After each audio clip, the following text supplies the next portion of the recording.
Welcome inside the Buckeye Huddle postgame show. Ohio State grabs a 35-7 victory over the Youngstown State Penguins, where, I'm sure that the average fan thought that it was going to be a wider margin and you were going to see some demons exercised and things like that. It was still a solid victory for the Buckeyes, 35-7 over Youngstown State. My name is Garrett Seawright. Appreciate you making us a part of your day here on the Buckeye Huddle postgame show, and we'll bring in our 3 and Out segment here. We'll take just the 3 biggest takeaways. I'll join now by Mark Givler and Devin Radcliffe. And guys, when you take a look at the biggest takeaways, Mark, what was one of the things that stood out to you most of the big stories of the game? For me, it was Trevion Henderson being back to what we saw as a freshman. He had a sophomore slump last year. There were injuries, just various, I don't know if it was a confidence issue at times with the vision, but it wasn't just the burst today. I think we knew he was going to be healthier this year. The burst would be back. The vision was back. He made some great cuts today. Just looked comfortable, looked confident, and that's a great sign moving forward when you got a running back who's starting to feel it. And I think they fed him. I think they realized, like, hey, this is our best guy right now. And so I think that's a reason why we didn't see as much of Mayan Williams or Chip Trainum until later in the game. Yeah, there was a point there in the first half where I thought, you know what, like Trevion Henderson is Ohio State's playmaker, and Mayan Williams and Chip Trainum might be the best running backs. And then Trevion Henderson certainly changed that conversation throughout the game today, Devin. Yeah, I'll actually go with that. And I'll say that it was nice to see Henderson as well regain his form from his freshman year. And I think one thing, and we can get into this a little bit later on, is it seems like the staff tailored his plays more to his skill set. Instead of trying to force him to be a zone cut runner, like, say, J.K. Dobbins in 2019, it was much more downhill. Or in his last touchdown, it was, hey, and I'm going to oversimplify here, run fast around the corner, be the fastest guy on the field. And it made him look better. Yeah, it's crazy what setting somebody up with their strengths will do. But Trevion Henderson, an impressive day today for the Buckeyes. And I think you and Mark are right that it's encouraging and nice to see that kind of return to form where, last year hampered by injuries. And then in week number 1, it was, we discussed on this postgame show of whether he was still Ohio State's top back. And I think you see maybe that conversation be put to rest today. Yeah, it was a pretty definitive performance for me. He just gives them, and I like Mayan and I like Chip, and I actually love the Chip Mayan I formation. I thought that was a terrible holding call, to be honest with you there toward the end of the game. But he gives them a different dimension, a different burst. I think, Mayan can get you those tough yards. Chip can get you those tough yards. But I think a healthy and at full strength, and that's mentally, physically, everything. Trevion Henderson, when he's in a groove, I think scares defenses because he can hit home runs. He's definitely the most explosive of the 3. And again, I think I'll go with, if he's going to be your back, you need to fit your run game to him if you want him to be a 15, 20 plus carry guy. But if you don't, then, you've got to make sure when he's in there, or when Chip or Mayan are in there, you're tailing it to fit them as well. So I guess I'll be curious to see what direction they want to take their primary run scheme and what they're going to hang their hat on. Yeah, and one of the kind of staying with the idea of changing perceptions from last week, there was a lot of talk about Marvin Harrison Jr. only having 5 targets, only 2 catches last week. You can tell that I don't know that they necessarily fit the game plan to him, but it was a point of emphasis of we've got to get this guy the football, and they did that early and often. Yeah, and I kind of mentioned that in my post-game observations. I wasn't worried about last week. I mean, there's been games in the past where that's happened with Marvin. He's only got a couple catches. Kyle and Marvin have been playing together for feels like a decade at this point. So I didn't really overreact to that last week, but it was very clear today. I was like, okay, let's not let this become a narrative that right. gets, tossed around about, are we misusing Marvin Harrison? Is Marvin not on the same page with our quarterbacks? Like, let's get that out of there right now before this kind of snowballs from a public perception thing. And I thought that was maybe the biggest thing today, because I really wasn't worried about that, to be honest with you.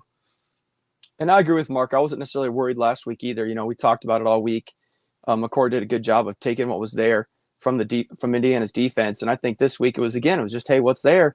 Let's make sure we get it to Marvin. If your first look and Marvin looks fairly open, throw it over his direction.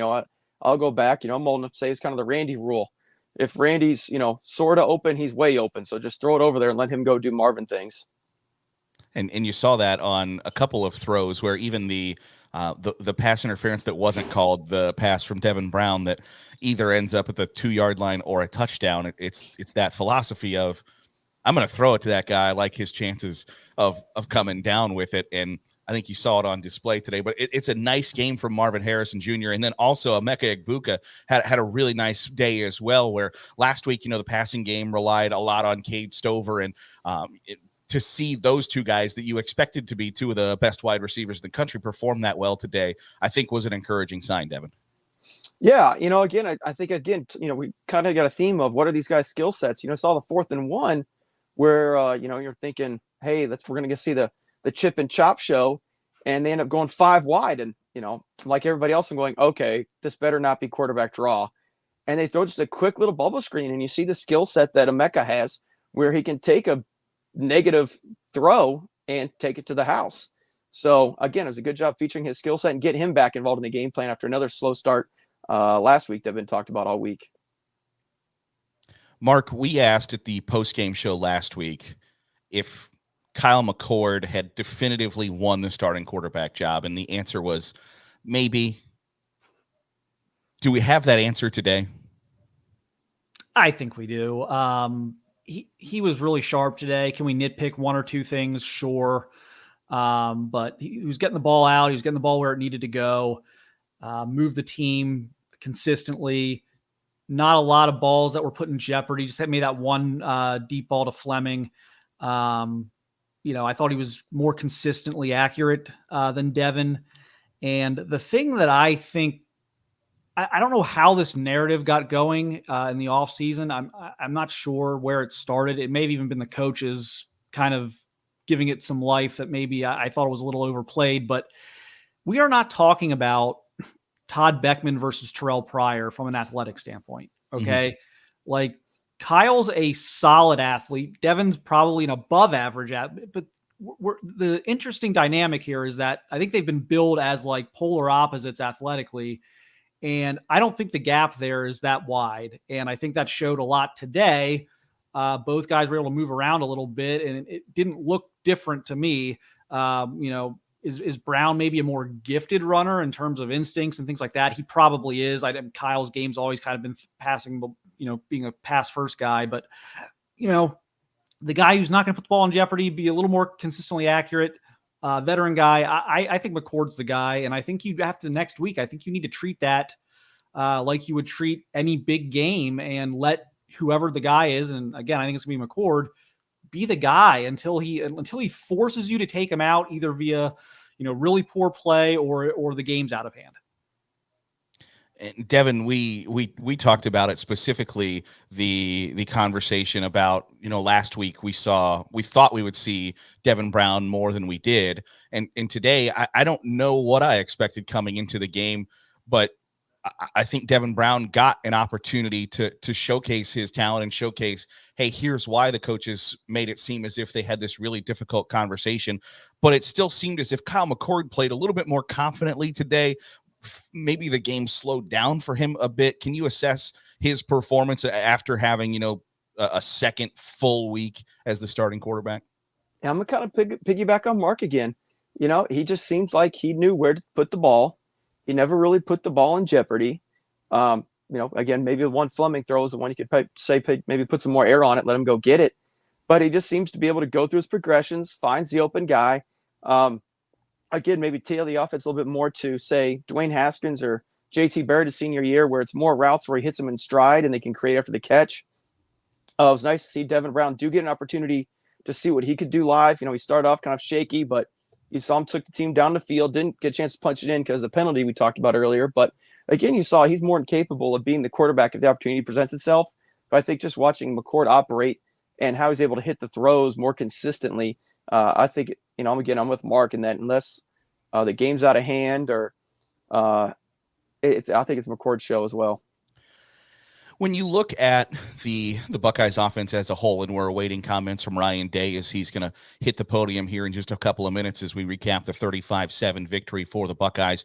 One of the takeaways we looked at last week was maybe a lack of trust in the quarterback and offensive line. Mark, did you see anything that changed your perception on that today that made it look like, yes, that there had been some trust built through week number 1?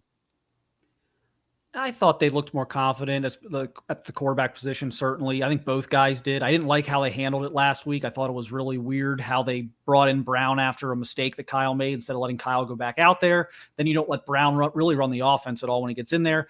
This week looked planned. It looked like there was a plan. Like, the first series that starts in the second quarter, Devin, that's going to be your series. And it just looked like everyone was on the same page. They knew what the plan was. They were comfortable with what the plan was.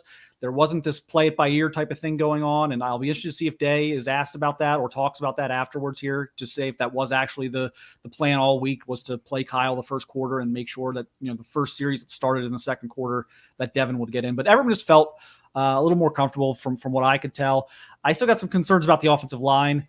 As I kind of said in post-game observations, I think they're paying for some of the recruiting sins of Greg Staduaro right now, and Justin Fry's trying to piece this together.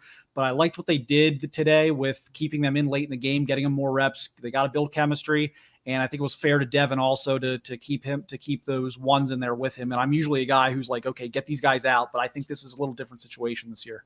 Yeah, we talked about last week the short yardage situations did not go smashingly by any stretch of the imagination. And there were still times that Ohio State struggled to run the football in obvious running situations, or when it was, everybody in the stadium knows. And I think they've talked about this, that the idea of we want to be able, when everybody knows that we're going to turn around and hand the ball off, that we have to be able to do that. Devin, I don't know that there was marked improvement in that today. No, I'd agree with you. I still think it is area for concern right now, and it seems to be a reoccurring theme throughout the Ryan Day era here the past couple of years where, hey, it's 4th and 1, everyone knows your name. You've got to go out and move some people. And it seems like they haven't been able to do that the last 2 weeks. And again, it's something that definitely needs to be addressed and have some answers for as the season progresses, especially here in 2 weeks when that's going to be something they're going to have to do. For the first time, we'll talk just briefly about the defense before Ryan Day hits the podium, where Youngstown State had some success throwing the ball. Not a ton of pressure up front from the front four, but in the back four, back five, depending on the situation, is the lack of success. Is that, I don't want to say playing down to your opponent, but at the same time, knowing that you can kind of hedge your bets a little bit, where you can be a little bit more aggressive against a Youngstown State wide receiver than you can against a Penn State wide receiver. What do we chalk up and I don't even want to say defensive struggles, but I don't know what the perfect response is, if it's, lack of intensity or what the case may be. But Mark, when you look at the defensive performance, do we have an explanation for why it didn't go maybe as well as you'd hope against an FCS opponent? Yeah, you don't want to really overreact necessarily to this game, either good or bad. But and last week there were some complaints about not getting sacks. I thought that was kind of silly. Indiana hardly threw the ball. Defensive line, I thought, dominated Indiana's offensive line last week. But there's a bit of a trend here that they're not able to get pressure with their front four. And that continued today. And they had more opportunities today than they did against Indiana. And presumably you're going against a worse offensive line. And they were not able to really generate much pressure with their front four. They always had to bring a fifth or sixth guy, with Eichenberg, Styles, whoever it may be. That's something I want to see kind of, cleaned up here the next week or two. The secondary, I guess I'm not as concerned there. I felt like maybe they got a little soft later in the game. They're up 3 or 4 touchdowns. I thought Denzel Burke had a great game. And that's before the interception. I had him in my notes for my observations of like, okay, Denzel Burks played a great game. And then he had an interception. And so I think the secondary, we're going to know more next week. This is the Youngstown State post-game show, but Western Kentucky's got a real dude at quarterback, and we're going to know a lot about the secondary coming out of next week. I think people are going to be a little surprised at maybe what a challenge that might be. Devin, your thoughts on the defense performance as a whole? Well, if you follow me on the message boards there at Buckeye Huddle, or I did a show with Tom, a little bit ago, and definitely on the platform formerly known as Twitter, I have been sounding the alarm bells about the pressure the defensive line does not create, basically all offseason. And I think it is a major cause for concern because, as we saw down the stretch in the two biggest games of the year last year, that when you can't create pressure with the front four and you got to take more of those chances, if they don't hit, bad things happen. And that is basically what cost Ryan Day and Ohio State a national championship last season, were those big plays that didn't hit for the defense and hit for the offense. So they've got to find some answers and a way to create pressure with minimal risk, as opposed to it's either we bring four and quarterback has all day, or do we have to bring a double-edged six-man pressure to get to affect the quarterback? So I think that is a big time. I'm almost more concerned about that than the offensive line play. But again, I'm the defensive biased guy here, but I think that is a big red flag that we're seeing week in and week out for 2 years now, where they can't get home with just four. Ryan Day stepping to the podium at Ohio State. So we'll go to his comments right now. Feel a little bit of that part of it. I thought Devin early on was a little anxious, but then I think for him, once he gets hit and gets a little tired, he calms down a little bit. You can see the talent there. So we'll look at the film and see. But I thought Kyle came out pretty efficiently overall, and I thought Devin made some plays as well. Yeah, and with the offensive line, is that still a work in progress from your view today? Yes. Can you get this extrapolate? No, not right now. Okay, over here to the left, Bill Rabinowitz, Columbus Dispatch. Yeah. I'll just ask you point blank. Did Kyle do enough today to cement the starting quarterback job? We'll look at it over this weekend and try to see if he's taking that step and kind of where we're going. I'm not ready to make a decision right now. Over here to the left, Clay Right Hall, now. or to the right, Clay Hall. What did they have a follow-up? Go ahead, Bill. My bad. Was there something that did impress you Yes. that Kyle did today Well, that didn't last week? I thought he came out of the gate. I think there was, something maybe in the back end early on for them that they, but he found Marvin, then hit the play action. I think early in games like this, how you play matters. And I like how he came out of the gates playing well. They're fresh. They're playing their best football in that first quarter. And you want to see us playing good football.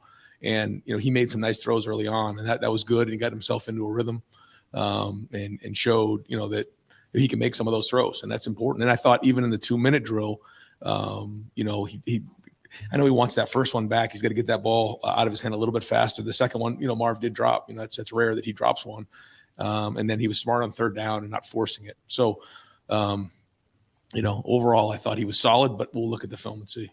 Over here to the right, Clay Hall, and then Clay, give it to Nathan when you're done. You got WSYX. Would Kyle have more privileges now? Can he improvise in any way, or does he still have to be right on plan as you orchestrate it? I think as we start to get more games under our belt, you'll start to see more and more open up. But he looked more comfortable for sure in this game, and every time you play, and that's why we try to get Devin more snaps to get kind of those first things flushed out. Things maybe you saw Kyle in the first game. That way, you saw maybe a little bit with Devin in this game. But I don't think Kyle really missed any throws, maybe a read or two. I guess maybe there was a couple, but I thought he was much more efficient in this game. I think he was more comfortable back there. At least it looked that way to me. He's not the full-fledged starter yet. We'll see. We'll look at the film and kind of evaluate it after we watch the film and go from there. And like I said, we'll take it week to week. Over here to the left, Rob Aller, Columbus Dispatch, then give it to Joe, please. Yeah, it's fairly or unfairly quarterbacks are compared against the guys that preceded him. CJ was great. It's seeing the field, reading the field. Where is Kyle in that specific area? And he did look more poised, I thought, in the pocket. Yeah, I agree with you. It is hard to compare to other quarterbacks, but I think the more you play, the better you see it. And, I remember that first game against Minnesota. CJ struggled in that first half and then really calmed down in the second half. And then did some really good things in the Oregon game, through threw a couple balls into coverage in that game, but there was enough in that game to say, ooh, we might have something here. Even though we lost the game and people were coming at him hard, he threw over 400 yards in that game because we had to. We didn't do a good job running the ball there. And then you could start to see it develop over time. And it was a tough stretch in there, But you think about Dwayne, I always kind of felt like Dwayne saw it. You could kind of see that early on. Justin, that was a little bit different. It took him until almost past the Michigan State game before he really got him. But he was so athletic, he could make plays with his feet. So I guess I go through those guys because you asked about his predecessors. And I don't think we'll know the answer to that until we get a few more games in. The same thing with Devin. Because when you're seeing it for the first, I remember being a quarterback. It's like, what you put the film on, you're like, what did I see? And then the next time you do it, you're like, oh, okay. And then sometimes you come out of games, you're like, I don't even know what just happened in that game. I just found the flow of the game. I found the rhythm of the game. And that's something we talk to our quarters about. Find the speed of the game. Because if you're too slow, not good. If you're too fast, not good. And that's part of playing this game. And so we tried to get both guys into a rhythm early on. Sort of did that. We'll continue to try to do that. Over here to the right, Nathan Baird, Cleveland.com, and then pass it over to Austin Ward, please. But last week, Indiana's offensive playing style limited the number of possessions you had. Today was Youngstown State's execution at times and maybe lack thereof from your defenses. What did you see defensively and an inability to get off the field sometimes? Yeah. That's why we took the ball early. I felt like maybe that would be their game plan. I didn't know that they would, huddle and milk it all the way down to inside of 10 seconds and then try to run it on third down just to keep the clock going. But they did, and that's smart on their end. Maybe some teams are going to do that more and more. And it does create a level of anxiety because we're used to getting about 15 possessions a game and scoring 60 and 70 points. But we had 9 possessions. We're not used to having 9 possessions. It's 60 plays. There's a lot of guys that we're trying to get out in the field and get touches to and play. And boy, when you only have 60 plays, every single rep, you got to be on point. And, there's going to be certain guys that don't touch it when they're 60 plays. So, yeah, every time there was a third down or a first down on defense, I was struggling because I knew where we were headed. So, it's the defense's job to hold the other team to, not scoring very many points, and they've done that. 3 and 7, you can't ask for much more. But in a game like this, where the other team's trying to just milk the clock and limit your possessions, we would love to see us get off the field more. So we'll look at the film and see where that was, and see if we can find out where the execution breakdowns were. Over here to the left, Joe Nugent, WCMH, and then give it to Dan, please. How good was it to see Marv get going early and have a big day? Yeah, great. And when you're in for one of these days that the clock's going to get milked out a little bit, you want to make sure that you're getting those touches early on. So to see him get those 2 big plays early was a deep breath. But we targeted him a bunch. We targeted Mecca a bunch. And then sometimes it works out that way based on the play. Even the long run, the long pass that he had, that play really wasn't designed for him, but he popped on it, and that kind of surprised all of us on third down. The guy you think that they'd be doubling would be him, and all of a sudden he popped. And so Kyle found him. Did a great job. But good to get him, his touches and his targets, because we did the same. We tried last week. It's just sometimes when they take it away, the ball has to go somewhere else. Over here to the right, Austin Ward, Rivals, and then give it to Dylan, please. Ryan, I don't want to put words in your mouth, so if you ever have any disappointment or frustration going through a game offensively right now, how difficult is that because of the standard of a year ago with CJ and 3 NFL offensive linemen in your mind to, get through the growing pains and evaluate that when we got used to watching more points and you probably got used to scoring more points? Yeah. I think that the difference right now is just the number of plays. Yeah. Because if, you don't get called for holding there and we score, it's 42 and we scored 6 touchdowns in 9 possessions. We take that 67% of our drives scoring touchdowns. But to your point, we're used to scoring 60 and 70 in some of these games. And it's for a couple different reasons. One, maybe not as efficient as we've been. But I thought we were pretty decent in the first half. But then 2, just the way that it's going with this clock and teams, huddling and snapping it inside of 10 seconds. And it doesn't take much to get a couple first downs. And before you know it, you look up and you've had 3 plays in the third quarter and there's like 4 minutes to go. So something we just have to recognize. And I think we saw it coming. I talked to Jerry about that going into the first game. I said, this is going to be an interesting year because of this rule. And man, that clock just seems to keep running.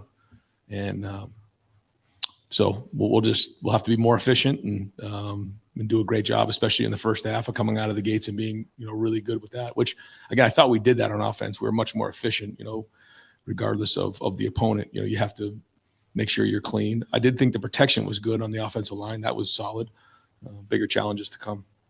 Over to the left, Dan Hope, 11 Warriors, and then give it to Pat, please. Ryan, with the Notre Dame game coming up in a couple of weeks, is there more of a sense of urgency going into this next week to settle in on one quarterback and start to give one guy all the reps? I think that's worth considering. Yeah. But I think that's something that, we got to talk about as a staff. Over here, Dylan Davis, Delaware Gazette, and then give it to Spencer, please. I guess just expanding on what he said, like how important is that for a quarterback to be able to have a full week of going in as the unquestioned leader of a team before they have to go into the challenge like Notre Dame? Is that, how much stock do you put in that? Is that a real part of it, or? I don't know. We'll probably get on this film, figure out what this next week looks like, and then we'll figure out Notre Dame when we get there. But I think, again, it's a legitimate question. Yeah, I don't have the answer for you right now, but I understand what you're asking. We're just going to focus on Western Kentucky now and, do the best we can to grow this week. This isn't about, winning this game. Certainly we have to win this game, but we have big goals in mind. We're building this thing for the long run. And, we have high expectations. We want to be perfect. We know where we need to be. So we're not accepting anything other than excellence. And we know what that looks like. And it isn't just built in 1 week. So we're growing towards that. The guys are into it. They know what it takes. And, we've been in a situation where, early in the season, it feels like, okay, we're going right to the national championship. It doesn't work that way. You have to build the foundation the right way for the long haul. And I think our guys are bit into that and understand that. So we just need another great week of work this week and keep learning and pushing and getting these guys as many reps as we can.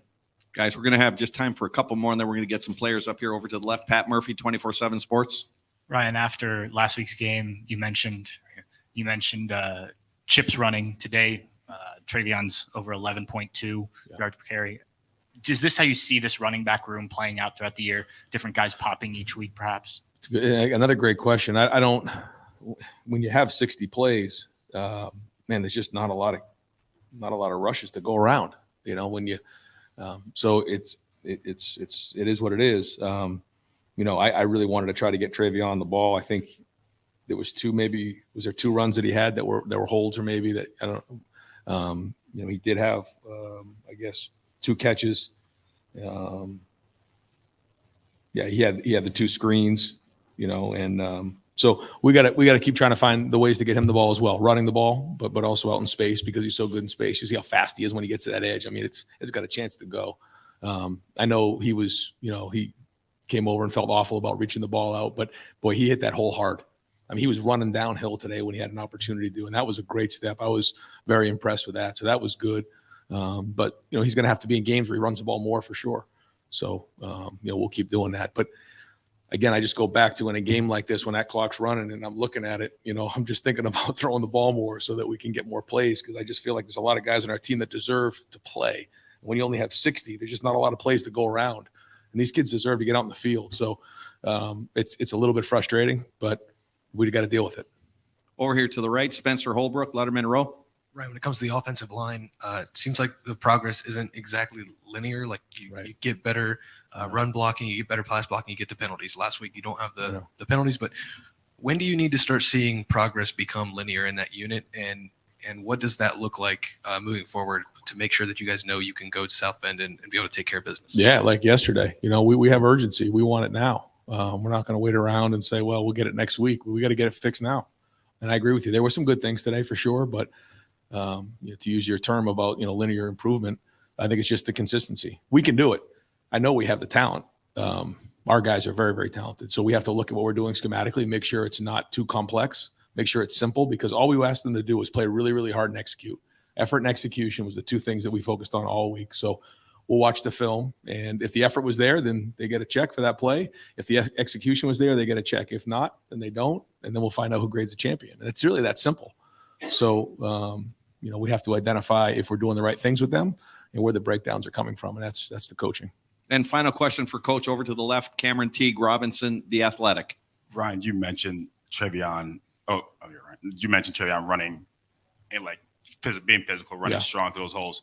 As you work through the growing pains of the offensive line and you work to try to get Kyle and Devin more comfortable at quarterback, how important is it to have a healthy Trevion that you can lean on? Like you said, he's probably gonna have to run the ball more sometimes. Yeah, no, you can see the explosiveness and having him healthy is a home run threat at all, any point of the game. And that's what's fun about being around an explosive offense, and that's what I keep telling the quarterbacks. You don't have to make extraordinary plays. You just got to make the routine plays routinely because we have these guys. And we'll keep trying to find ways to get the ball out in space to them like we did a few times today with these guys and get them the touches they deserve because they'll make plays. Yes. Coach, thank you very okay, much. Guys, thanks. All right, folks, we've got, if everybody could just kind of clear, students, if you guys could back up and get on the perimeter. That's Ohio State head coach Ryan Day after the there. 35-7 victory over the Youngstown State Penguins. I'm Garrett C. Wright. This is the Buckeye Huddle post-game show, and we'll bring Mark Givler and Devin Radcliffe back on the show. And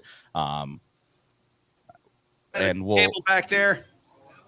Go back to Columbus here real quick. Some more players come in the post-game press conference. Hey, Kyle, you know what? I might just hold you here and put you up. But yeah, we can go ahead. Hey, Keith, what are we doing mic-wise? Are we still hot here? And then we're live here. Go ahead and Lucia, you can just hand a mic to someone, and then just raise your hand, folks, for whoever wants it next. Over here, mic on the left. Rob, grab it from the our student right there, and then anyone else who has a mic over here. Okay, go ahead, Dylan. Go ahead. How good was it today just to get that passing game going? Obviously, you weren't targeted a whole lot in week one, just to get in the flow of the game and be a big part of the offense. Well, yeah, first and foremost, it was just great to be back in the shoe. I think we had a lot of energy coming back here and just playing in front of the fans. We love playing here, obviously, at home. But, yeah, it felt good to get rocking and to get, the ball in the air. But at the end of the day, however we get the dub, we're going to be happy. Affect your rhythm at all when you have quarterbacks coming in and out of the game, two different quarterbacks? Does that affect you as a receiver at all? Is it just kind of like, you do what you do and, Yeah, I won't say that's necessarily our job. Our job is to run the right route, get open, make plays after the catch. So, if the ball doesn't happen to be in the right spot, then, we don't try to discredit anything the quarterbacks do. We just try to work our own game. And whoever's in there, we expect them to get the job done. Oh, Rob, you got a question for Mecca over here? Yeah, just what did you see this week compared to last week? I mean, were you just more comfortable? The offense was just really kind of clicking a little more from your perspective? We have to watch the film to know for sure, but I felt like we played harder, and I felt like we executed better than we did last week. Last week, I didn't feel like the offense was really hitting on any cylinders, and this week we still have a lot to go, a long way to go. But I feel like we're definitely taking steps in the right direction. But as Ohio State, 35 points is good, but our ceiling is way higher than that. So we got to get on the film, like I said. We've got to check out where we could have executed better. And like Coach Day was talking about with the new changes in college football with the clock and everything like that, you're very limited on the amount of drives and the amount of plays that you have. So we got to really focus on staying on track, getting rid of some of those holding penalties and whatnot to be able to execute the way that we want to. Ryan brought up repeatedly how different the game feels with the new clock rules. And I'm wondering how different you feel after a game as a player. Fresher, better? Is there a difference late in the game? Can you tell? Yeah, I mean, 2 games into the season, there's definitely that impact of, the halves are flying by, especially in the second half in this game. I didn't even feel like there was a second half. But as in terms of my body, I guess I'll be able to tell with time. Week 2, I always feel pretty fresh. And then, the nicks and the bruises, they pile on. But we'll be able to see how I feel coming out, week 3, week 4, and later on down the road. Increase the need to be a quick strike offense being that, obviously, I guess you guys have to score more quickly with the clock going more quickly. Mm-hmm. Do you feel an increased pressure? I wouldn't say an increased pressure. We're always called to execute. That's what we're here to do at Ohio State. But an emphasis this week was execution and effort. And we also had a big emphasis on tempo and getting plays out there quickly because we know the rules with the clock now. But that's part of the reason why we took the ball. We felt like we wanted to get off to a hot start. And, that's one of my favorite things when we take the ball when we win the toss because, I want to get out there on the field, score, give our defense a little juice to rally behind. Over here to the right, we're going to just go a couple more with the Mecca here. Brendan Gulick, Buckeyes Now on Fans Only. Mecca, hey, are you guys playing as fast as you want to play? Do you want to play faster? Is that a part of the game that has a big focal point for you? Faster in terms of what, like passing and stuff? Tempo as a team, not necessarily whether you're passing or running, but fewer time between plays. Are you trying to go at a quicker tempo, or are you guys comfortable where you're at? It comes with game planning. Every team is different. Every defense is different that you played. But I think we wanted to go tempo this week because we liked our matchups. And most of our tempo plays, we know by heart, and we're going to be able to execute at a high level. And kind of just get plays out there like Coach Day was saying, instead of just letting that clock roll and roll and roll. We want to get as many plays as we can because we have such dangerous players. Once you get the ball in their hands, really anything could happen. So, it goes week to week, but at the same time, like there is a sense of urgency that we now have to have. Over here to the left, then Spencer Holbrook, Letterman Row. I hope this makes sense. Last year, you guys had a lot of the CJ throws that were just like, oh my gosh, how did he make that throw? You come down with it. Last week, it didn't seem like they were there, but they were completions. Did you feel that there were a couple more of those CJ throws today from Kyle? It seemed like he was much more comfortable and in command. Yeah. I would say that we expect that from whoever is in the pocket. We're at Ohio State, one of the, we're going to compete for a national championship every year. So quarterback play has to be high. And the guys in our QB room wouldn't be here if they weren't elite level talents like CJ. So I believe the sky's the limit for both of them. Anybody who plays quarterback here at Ohio State, that's really the expectation. And if they aren't there, then they're going to be elevated to the competition surrounding them. I mean, Devin and Kyle, they're kind of going at it from spring into fall camp. And I saw the levels of both of their games rise exponentially just because they were forced to that next level by the other guys. So I feel like, both of them are going to come along. And I feel like they are coming along nicely. A lot of people were mad at CJ after Minnesota, kind of same thing last week. But, we're going to get into a rhythm, and you guys are going to see just how special they are. Great. Emeka, thank you very much. Thank you for your time.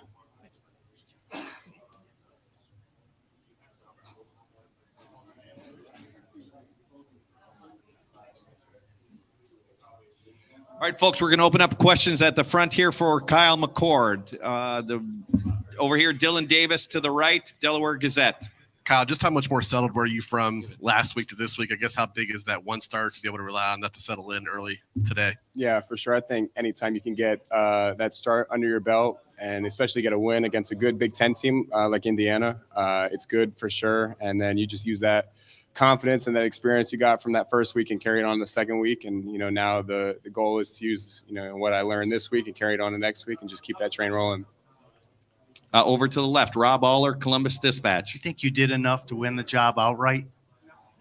I don't know. I mean, that's not up to me. That's a question for Coach Day. And like I said earlier, I think the only thing I'm worried about is whenever I'm on the field, just making the most out of my opportunities. And, if that's every single drive, then that's great. If it's, every other drive, that's great. If it's one drive, it's great. Whatever opportunities I get, that's what I'm going to try to make the most out of. Came out of last week, I'm sure, wanting to another throwback or to do something differently. What'd you do today that you were happy about that maybe you didn't do last week? Yeah, I think the biggest thing is just coming out of the gate and just, trusting my reads, trusting my arm, trusting the players around me. And I think we showed flashes of that last week for sure. But we were just spotty. And I feel like, especially in the first half today, came out strong and got things going. I got the ball in the receiver's hands, and they did some really good things after the catch. We aired it out a little bit, so I think it was a good mixture. And as long as we can continue to build that, I think we'll be in a really good spot offensively. I'm going to pause for just a second. And people, if we could stay out of the middle area there, that way the camera gets a shot of Kyle and not back of people's heads. Over here to the right, Bill Rabinowitz, Columbus Dispatch. You obviously connected with Marvin twice early for touchdowns. How important was that? And did I imagine back when you were at St. Joe's Prep, you thought about days like this, having days like this. Is that right? Yeah. No, it was cool. I think that was my first touchdown to Marvin in college. So that was cool to finally see it come all the way from, when we first started playing with each other sophomore year of high school to now. It's been a long time coming. So like I said, just continue to use that momentum and continue to use that experience and grow and, hopefully create more of those. Over to the left, Spencer Holbrook, Letterman Row. To get a pretty, I guess, easy touchdown on the first drive, how much does that help you going into a game? Whereas last week you might not have started so quickly, but this week you get that under your belt right away. How much does that help your confidence? Yeah, I think last week we did score in the first drive. It was a little tough, and I think we ended up running it in. And then I think this week when Marvin breaks open like that and you hit him, and I think it was a 70-yard touchdown or something like that. That's definitely a really good momentum boost. And we just have to continue doing a good job of being consistent and continuing. Even if we don't pop a touchdown like that, just going down and putting a methodical drive together and scoring. Over to the right, Nathan Baird, Cleveland.com.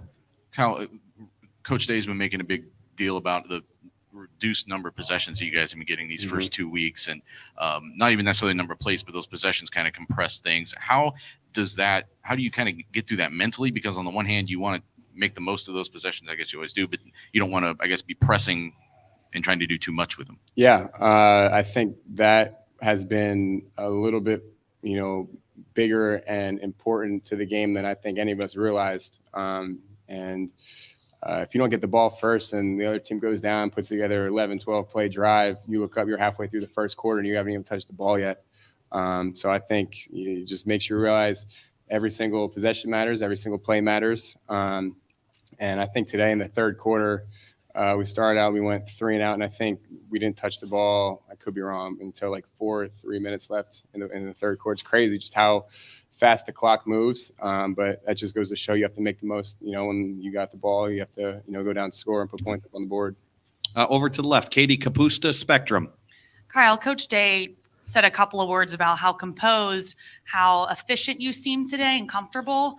Can you talk a little bit about just the emotions and what you were feeling today versus last week? Yeah, I think last week, especially first start of the new year, season opener on the road, Big Ten team, there's a lot that goes into it. And I wouldn't necessarily call them distractions, but there's just a lot of things that go into that game. And once you get that game over with, got the win, and then got into the flow of a normal week with the practice schedule, and then just, our routine, and just kind of eased into it a little bit more so than I would say the first week. So I think definitely the emotions are just more calm more than anything. I feel like I think that definitely helps in the long run. Over here to the right, Clay Hall, WSYX. Similar question. Did you sense your heart rate was calmed down a tad today?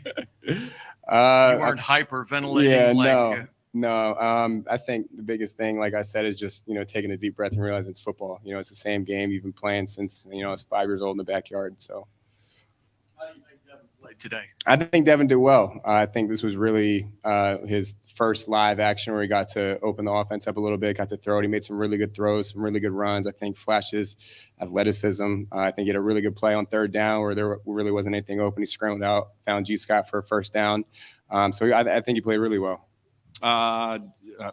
Cameron Teague Robinson, the Athletic, over here to the right. Kyle, as both you and Devin kind of more comfortable in this offense, and you guys try to get the offensive line more comfortable as well, how beneficial is it to have a healthy Travion Henderson who has looked as good as he had even going back to his freshman year? Yeah, Trey had a great fall camp, looked really good, and I think kind of had that explosive step that maybe he didn't have last year because he was hurt a little bit. But a healthy Travion Henderson is scary, and I think he's shown flashes of it, last year. And then I think this year with him starting to get healthy again and getting his feet under him, you see it, how electric he is. And, we've been using him out of the backfield too. I think we threw 2 screens to him today and had some good success on that. So I think any way that we can get the ball in Trey's hands, it's a win for the Buckeyes. We got time for 2 more questions. Over to the left, Andy Backstrom, Letterman Row.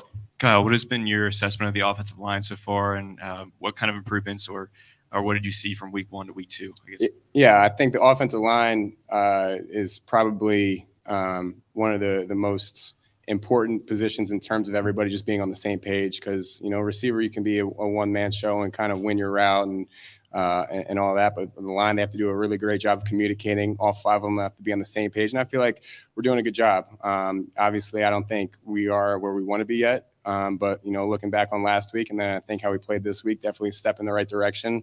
And, we got 5 really talented guys across the board, 5 guys who are really tough too. So I think just as an offense in general, it's just about taking that next step, and I think the O-line is included in that. And final question over to the right, Stephen Means, Cleveland.com. Kyle, what's one thing you liked about what you did today, one thing you didn't like, and if you had to give yourself a grade, what would it be? A grade, it's hard to give myself a grade without watching the film. I think the one thing that I did a good job today is just getting the ball out on time to the playmakers, getting it to them in open space and allowing them to work. And I think good things happen with that for sure. And then one thing I wish I had back was probably that pass in the third quarter on that first drive. Missed it to Marvin. I just got to sit on that a little bit more, let him get open, let him work. But definitely some good, some bad, kind of the same as last week.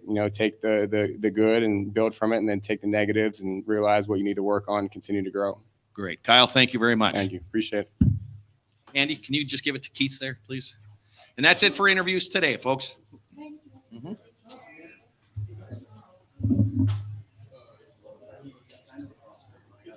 So that is Ohio State quarterback Kyle McCord, wide receiver Emeka Egbuka, and head coach Ryan Day. We'll welcome Devin Radcliffe and Mark Givler back into the post-game huddle. And guys, before we get to the quarterback discussion, Mark, I know Ryan Day has harped on the college football, the new playoff clock rules and things like that, where in the past he said, we want 500 yards of offense and 50 points every game. Is that a realistic expectation anymore?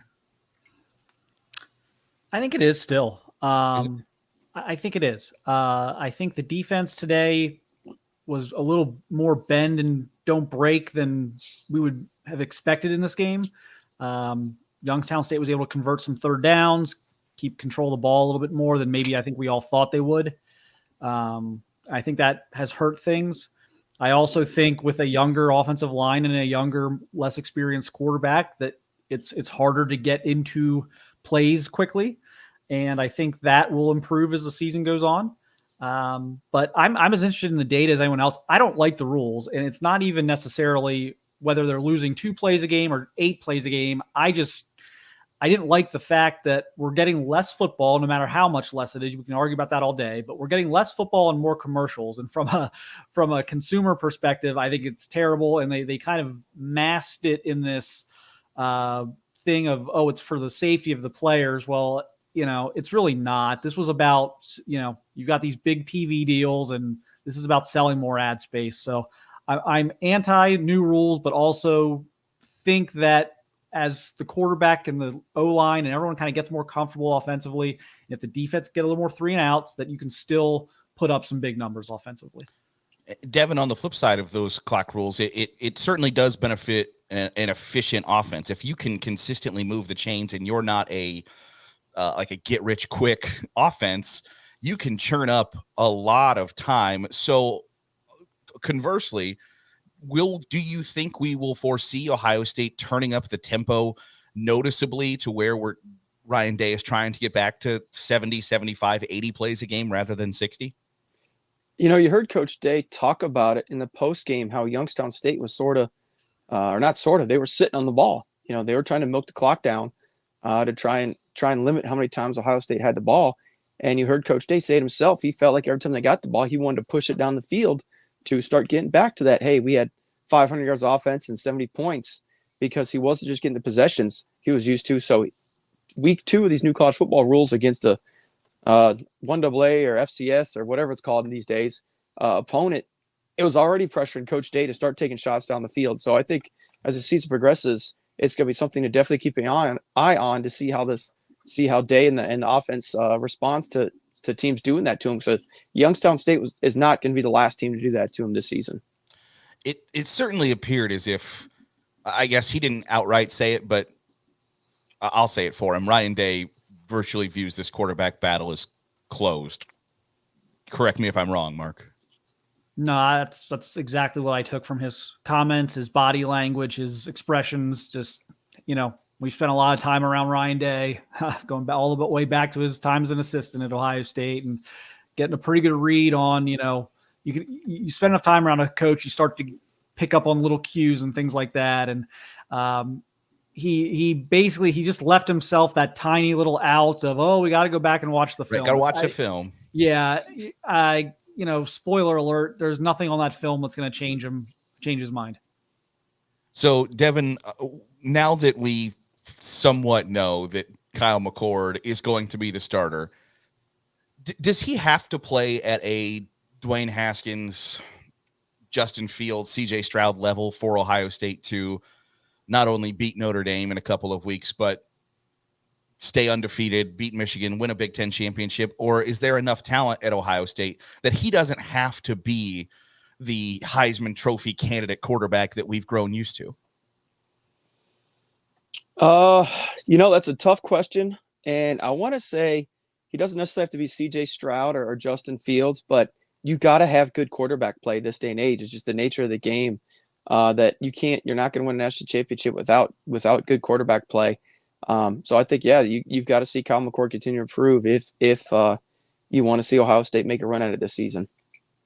There wasn't a lot of questions about the defense in the post-game press conference, and then the two players that we heard from were on the offense. But I wonder if you guys noticed something that I picked up on, was that the tackling was not spectacular today, that there were plays where it looked as if, going for a big hit, and you're going to have that in a game where the game is in hand and you know that you have a mismatch already. But it almost, at least to me, last week we left the game with major question marks about offense, and defense was like, you know what, that's pretty good defense. And I'm not saying by any stretch of the imagination today that the defense, did anything that make you think like, oh boy, this is not good. But there are still question marks. And are there newfound question marks today, Devin? No, I'll go back to what I mentioned earlier. Is they've got to find a way, whether it's personnel packages or safer pressures. I know the buzzword and all the rage of the past few years has been, what they call simulated pressures or creeper pressures. Jim Knowles has got to manufacture pressure other than just overwhelming the offensive line. If, again, you want to see Ohio State make a run of this towards the end of the season. And I think another thing, too, is to couple that with the front is, what do you have in the secondary? Because so far, week 1, week 2, we're kind of seeing, hey, we're going to play man or we're going to play kind of spot drop zone. So does he have more tools in the toolbox he hasn't shown yet after week 1 and 2? Mark, your thoughts? Yeah, I didn't think the tackling was as good today, for sure. I don't have any huge questions. I kind of came into this one kind of promising myself I would not draw any sweeping conclusions about the defense, positively or negatively. Denzel Burke is playing very well right now. I will throw that out there. I share Devin. We were talking about this before the press conference. Devin and I share the same concerns about being able to generate pressure without bringing 5 or 6. They had to bring 1, 2 extra guys every time they generate pressure. This front four is too talented and experienced to have that issue. So that's a something for me now. The tackling, I don't know. There were a lot of big hit attempts, I think, that kind of backfired. And I think there's a tendency in games like this, even if you're an offensive player, where you kind of see who you're playing and you're like, oh, this is going to be my highlight reel game, and this is the one I don't have to worry about the little intricacies. I don't have to wrap up. I don't have to do this. And I think maybe we saw some of that today. So next week's going to be interesting. I know everyone's like, oh, we'll see about Notre Dame. Let's see about next week. Austin Reed and that Western Kentucky offense is explosive. I think we're going to learn just as much about the Ohio State defense next week as we will against Notre Dame. Mark, you alluded to basically my next question was for detractors of Kyle McCord or whoever, that the cynical view of today's successes from the offense can be viewed as, but it's against Youngstown State. Can you also take the flip side of that, and any negatives were also like any effort issues or anything like that is also it was against Youngstown State. When it's Notre Dame, it'll be different. Yeah, I mean, I think habit-wise, I didn't see anything out of the offense that was particularly alarming, other than I just think the offensive line has to continue to improve. That's got to get better. When guys have these big numbers like McCord did today, I think it's certainly fair to say, hey, this was just Youngstown State, but what else is he supposed to do? Right. He has, so you have to at least give him credit for making the plays that were there. I thought he did that. But yeah, I have I have a concern about the offensive line, but that's been going back for quite a while now. So that didn't just pop up today. And that's one that, I just talked about how the defense, I think we'll learn more about against Western Kentucky, and we don't have to wait for Notre Dame. We may have to wait for Notre Dame on the offensive line. I'm not sure that I think that's one matchup next week that Ohio State does look really good in with the offensive line against Western Kentucky. So that may be a wait and see as well, but there's some things to work on, but hey, Ohio State's won 2 national championships in my lifetime, and both times they didn't look like they were going to be a national championship contender after week 2. So there's been plenty of teams that looked like they were going to win a national championship after week 2 that didn't. So I'm generally pretty patient with this stuff, to see how the progression goes. Devin, piggybacking off Mark's comments that, the old adage is that the offensive line is the last unit to gel. What does that entail, and why is that? Well, I think you heard Kyle McCord talk about it some in his post game. You've got to you got to work together. You got to work on getting your timing figured out, your fits together. You're literally working together with the guy beside you to work to another guy that's moving at a high rate of speed at a very oversimplified level. So you got to get that worked out together. Pre-snap, you've got to work on line communications. Everyone's seeing the same thing the same way. So it does take a lot of time and it's all happening right there at the line of scrimmage. You don't have compared to the secondary on defense, you don't have the time and space to make it right. It's got to be right, and it's got to be right now. So I think that's just feeling it out. And it does take some time for that to gel, especially when you're breaking in 3 of the 5 new starters, and one of them being a center, no less, who's supposed to be the one that is able to take command of the offensive front and calling the slides, calling the protection adjustments, calling the combos. So it's going to take a little bit of time to get that all worked out, and that's typically why it does take the offensive line more time than most units to gel, like you said. Mark, going back to your thoughts that, the 2 times that the national championship has been brought home to Columbus, that it wasn't necessarily pretty after 2 weeks. What do you say the message is going forward to Ohio State fans that obviously, and they mentioned this on the TV broadcast, that, Ryan Day is there's a paradox there of, the standard is super high to where even winning a road game in the opener in conference by 20 points is like, that's not good enough. How do you temper expectations but still live up to a standard that we're going to be one of the best programs in the country year in, year out? Well, I think it's almost 2-pronged, though. I think in the building, absolutely, you're going to have that. We need to be elite. We need to this, that. And then there's the fan perspective of you're not in the building. You are not, you're invested emotionally, but you're not physically invested the way these guys are. And so from an outside perspective as a fan, I think you have to be a little more patient with these things. Obviously in the building, they're all, we want to win every game 100-0.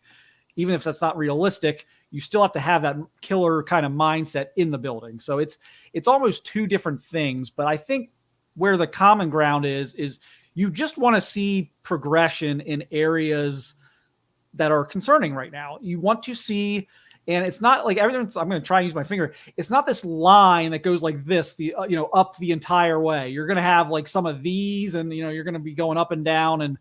But you want to be, when we sit here at the beginning of October, we want to be feeling a little bit better about the things we're worried about right now. And when we're sitting there at the beginning of November, we want to be feeling a little bit better about the things we were worried about at the beginning of October. It's just kind of a building process. But, you can peak too early. There's teams that come out of the gates red hot, looking like they're world beaters. And by November, they've lost 3 games because for whatever reason, it's harder. I guess it's harder to improve when you're just rolling. It's really hard to just lock in on those little things when you're winning 60-0. It's a lot easier. I think they are in the right kind of sweet spot right now of they're winning, so they're not hurting themselves, but there's still a lot they can work on. I think that's kind of the sweet spot of being able to improve. Well, that'll do it for the first hour of the post-game huddle. Mark, Devin, appreciate you joining us and giving your thoughts on the victory. You guys know.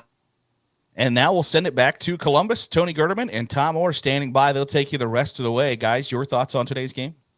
YouTubing and TikTok. Thank you, Garrett. Welcome, everybody, to the Buckeye Weekly podcast. I am Tony Girdman, here as always with Tom Orr.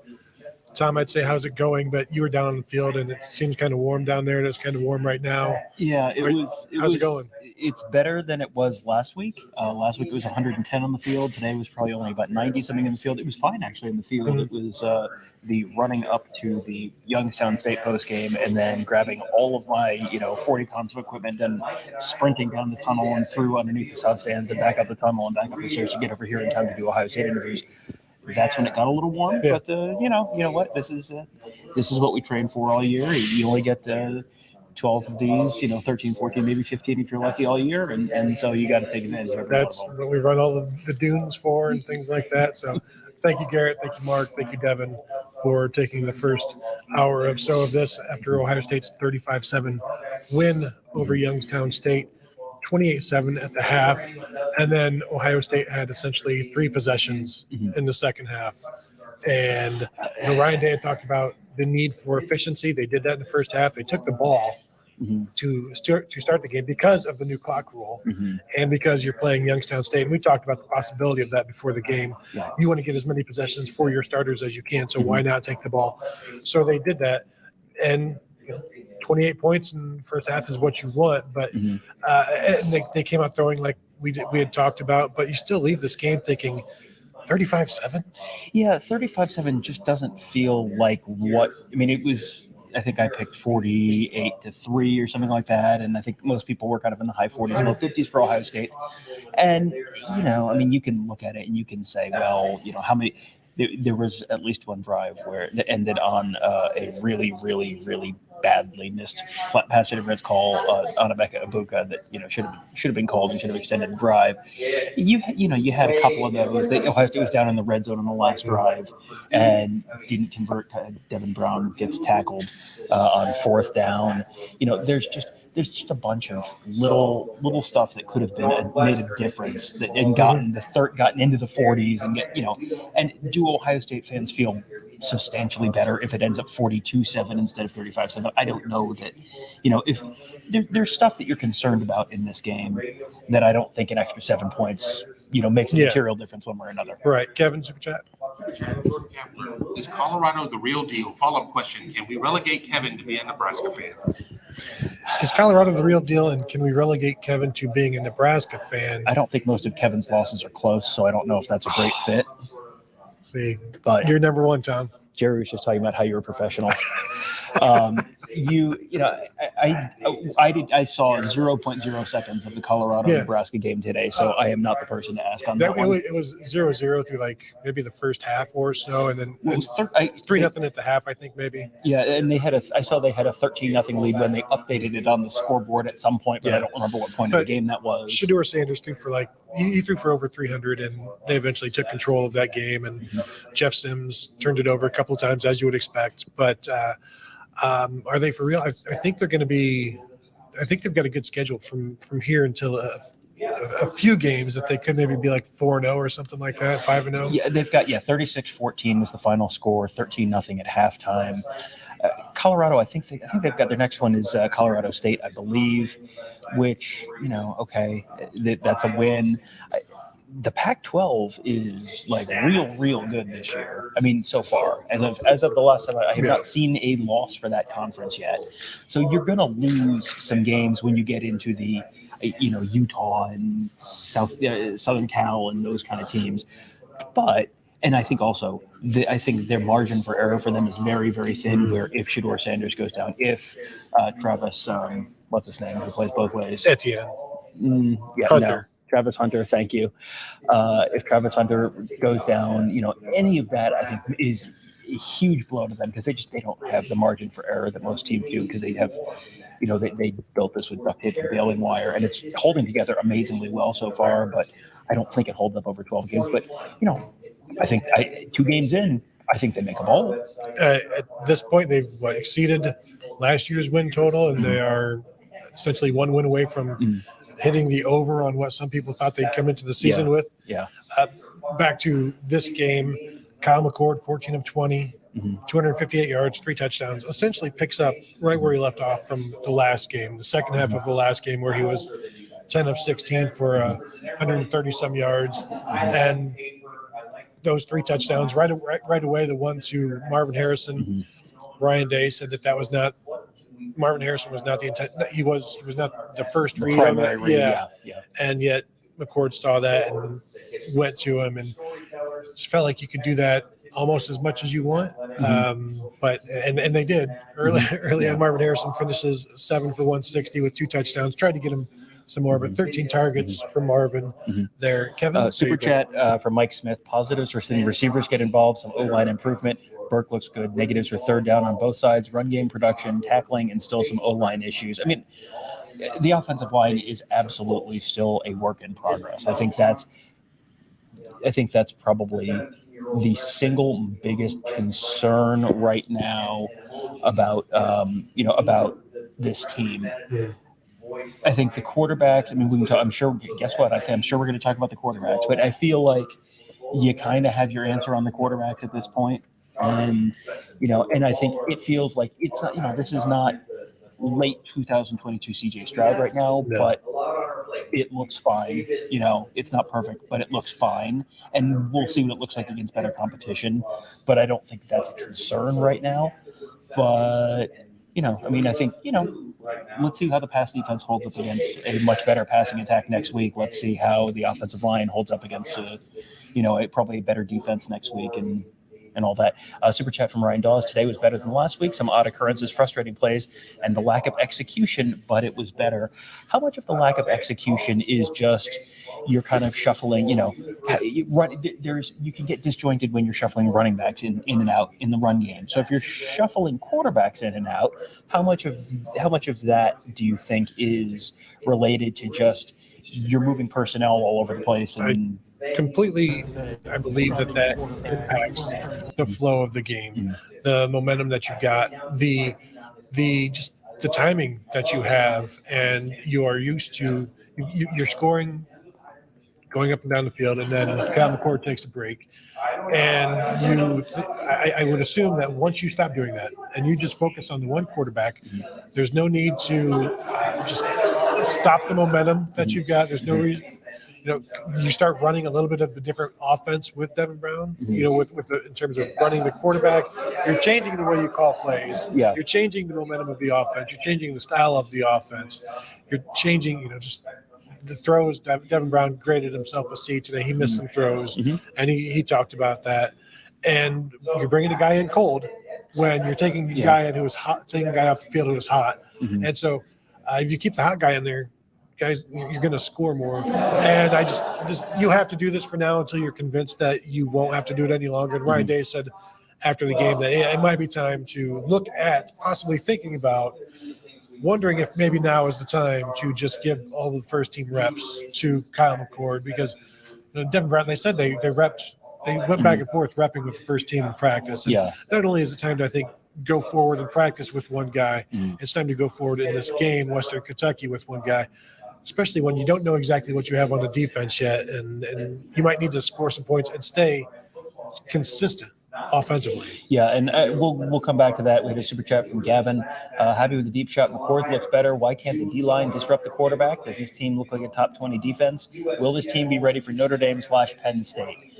Penn State is several weeks after Notre Dame, so I think right now, will this team be ready for Notre Dame is sort of the big $64,000 question. And the answer is, I don't know. I mean, it looked better today. And I think that, if Ryan Day is addressing that publicly, I feel like the decision has probably either largely been made or just about been made.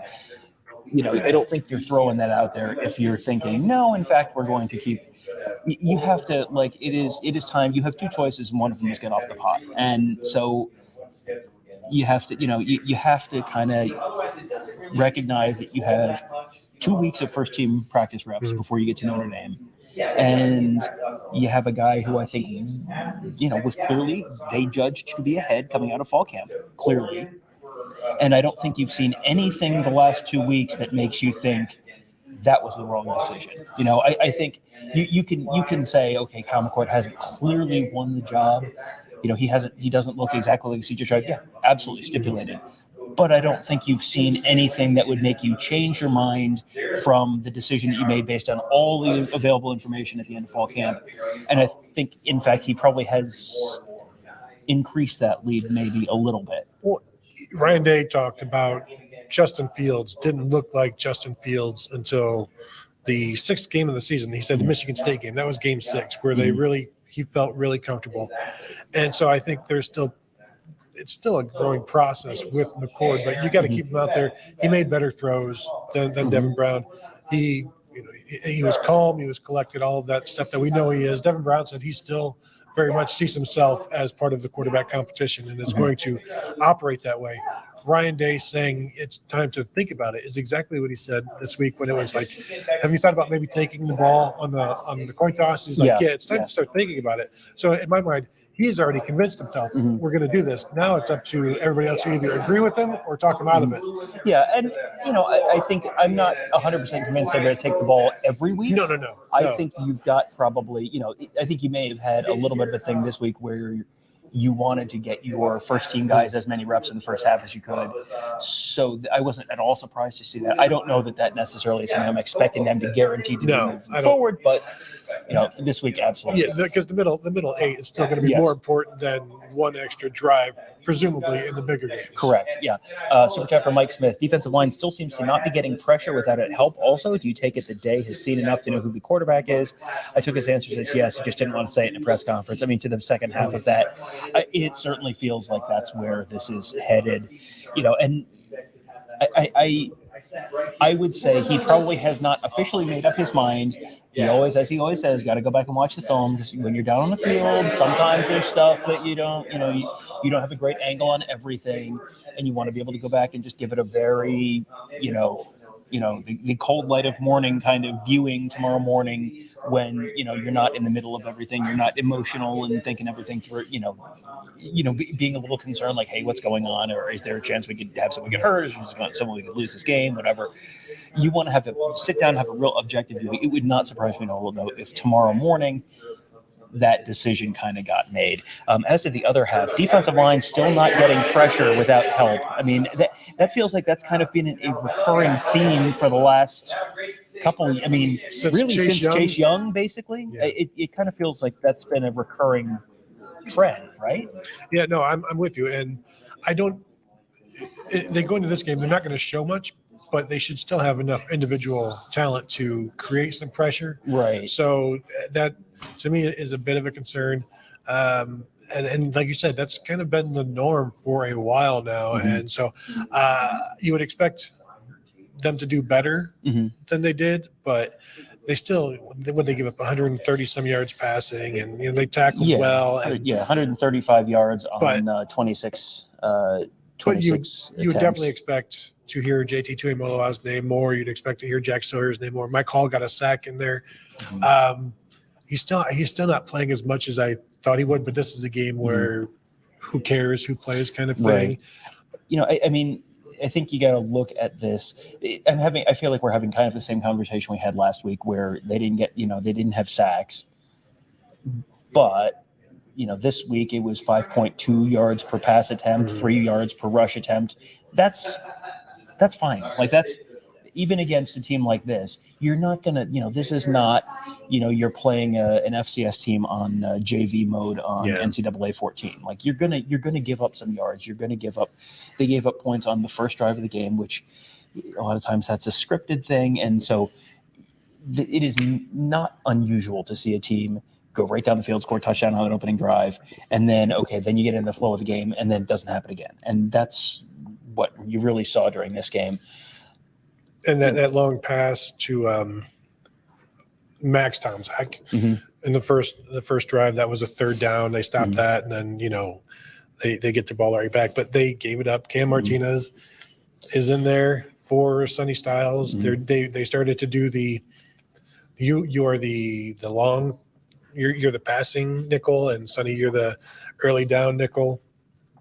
And boom, they go right after him, and he gives up that long play. And then I think it was the next drive.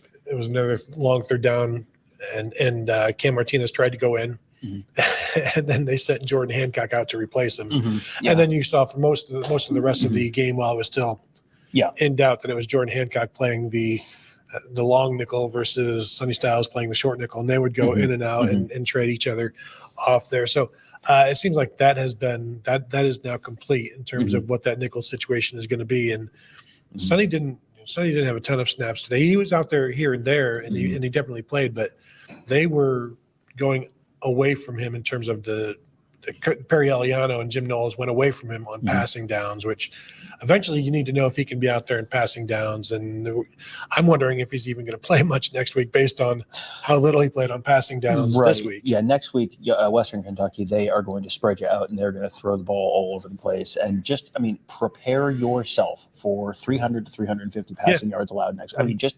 emotionally prepare yourself for 300 and 350 yards passing next week. And if they, if this is one of those games that, I mean, Ohio State has been on the other side of this where, they put up all sorts of pretty passing yards, but then they bog down in the red zone and you're kicking field goals or you're settling, you're going for it on fourth down and not making it in the red zone. If they gave up 350 passing yards next week and 13 points, I don't know if that's a big concern. I'm kind of expecting 20 points, like emotionally prepare yourself for 42-24 next week or 38-24, something like that. Like, be ready for that. Like, don't Western Kentucky, that's not even a state. Like that, prepare yourself for that, because that is probably what's going to happen. I do wonder if Western Kentucky will be more attacking, or will they use the clock like everybody else and try to shorten the game, even though that goes against kind of what they are used to. But you can still throw the ball around and take your time doing it. Well, I think you can let the clock, play clock run down. We've seen everyone do that. It seems like this year that the big underdogs, I would expect that next week. I think you're going to see, you just pulled up the Notre Dame score. Notre Dame leading North Carolina State 24-17 with 2 minutes left in third, and North Carolina State has the ball. And North Carolina State did not look good against UConn last week. So this is not exactly a murderer's row North Carolina State team. So, one thing, take a deep breath. They're going to give up some passing yards next week, and that's okay. Two things, take a deep breath. Ohio State's not the only team that looks like it might be slightly flawed. That's a thing. Just to go back to my point earlier about the opening drive. Here's Youngstown State's yards per drive. Opening drive, 11 plays, 75 yards. After that, 10, 14, 9, 8, -2, 43. That was the one that ended in the interception. 7, 28, and then 39. So they had 75 yards on the first drive, and then that was, like a third of their yards for the entire game on just that first drive. And we've seen that before. We have seen that before, and that is not unusual. The drive really that jumps out to me is third quarter. They get the ball to start the third quarter, and Ohio State gets the ball back after the interception with 7:24 left in the third quarter. Like half of the third quarter just gone on one drive. The defense has to find a way to get off the field on third downs. And I think that might have been the drive where there was a third down that might have been extended by a penalty or something like that. But yeah, you've got to find a way to get off the field. Actually, it looks like there were 2 third downs on that one. One, it was a 3rd and 2. They picked up 3 yards on a carry. And then there was a 3rd and 8 that they completed for 12 yards. Okay. But I believe there was a penalty somewhere in there. But yeah, they even converted. They had 2nd and 17 after a sack, and they were able to turn that into a first down. So yeah, that the one drive where you get the sack, they end up still giving up a first down. So like one play on each of those 2 long drives that they gave up, and obviously that's not going to be good enough against Youngstown State. But just overall, in terms of the defense getting off the field, like they gave up 4 yards of play. Yeah. It just. I don't want to keep harping on the clock stuff, because there are other issues, real issues that Ohio State needs to fix that they can fix. They can't do anything about the clock thing. But when you're only giving up four yards of play, they gave up how many first downs? Like 12 something in the game. Yeah, 12. Like, and Youngstown State had the ball for 34 minutes. Like, yeah, that's ridiculous. Well, and they were 7 for 15 on third down. Like you've got to. You get one more stop here or there, and that you can save 4 minutes of clock time by getting off the field at one point just a little bit earlier. Super chat from Let's see. Let's super chat from Mike Smith. Really thought and hoped we would see Hayden more today, but that's a crowded room. That's pretty full rotation with the top three. Yeah, I mean that's a. At this point, you're not going to see Dallin Hayden unless it's a complete blowout because you only saw Mayan, saw him late. He carried the ball 6 times. Travion carried the ball 5. Chip Trainum carried it 6. There's, and as Ryan Day said, with the running backs, you can't even get anybody going because the game moves so fast now, and they wanted to get Travion more. He had 7 touches. Two catches and 5 carries, and he was really, really effective. And yet you can only really get him the ball 7 times because other guys deserve it as well. Sure, and you want to get the running backs more touches. Okay, do you want to take targets away from Marvin Harrison? Do you want to take targets away from Emeka Ibuka? They barely threw. They had after last week, Cade Stover had 90 whatever yards receiving. He had 0 catches, 0 targets. G. Scott 1 catch, 9 yards on that. Maybe the best play all day from Devin Brown. That kind of scrambled to extend the 3rd down play and pick that up. There's just not there's not enough footballs to go around with this much talent on offense. And yeah, they want those guys. There it is, dynamic duo, Heartline's zone 6. Marvin Harrison Jr. 7 catches, 160 yards, 2 touchdowns. Emeka Ibuka 5 catches for 94 yards and a touchdown. I mean, those are your bell cows. Those are your guys that there is going to come a time when they have to run the football, and I will be very interested to see if they can run the football when they have to run the football, because Travion Henderson looked great on 5-6 carries, but the rest of it was Chip Trainum. After Chip Trainum was, everyone was ready to give Chip Trainum the Heisman last week. Chip Trainum had a pretty pedestrian day: 6 catches, 6 rushes, 20 yards, 6 for 25 for Mayan Williams. And then we had the stats on for Kyle McCord up there right now a minute ago, but Omar Austin says McCord has to be the guy now. Just seemed to have more of a handle on the offense and can make more consistent throws. I think that the consistency, that's something that Ryan Day has talked about, and keeping the offense moving, keeping the offense on schedule, just getting the ball out. That was what Kyle McCord, was asked to grade himself, and he didn't really want to grade himself, but he said, the best thing he did was get the ball to those playmakers in space and let them do what they do. And when you have a Marvin Harrison, when you have an Emeka Ibuka, sometimes that's all you need to do. Yeah, and you have to just be consistent with that, and that's where Devin Brown struggled. The throw, it was a deep out. I think it may have been to Marvin or whomever, but it was, I don't know, almost went into the stands. It was very, very overthrown. But then he came right back and hit that throw. So it's like the more time he gets, the better he will get. But at this point, they don't have enough time to give him more time. And it's time now to go to Kyle McCord and just rely on one guy to run the offense and get used to him, and let the offensive line get used to him, let Ryan Day and Brian Hartline and everybody else get used to him. So I think this game, we wondered what it would tell us. For me, it has told me that, and not that we didn't already believe this perhaps, but it has told me it's time to just stick with one guy, and that guy is Kyle McCord.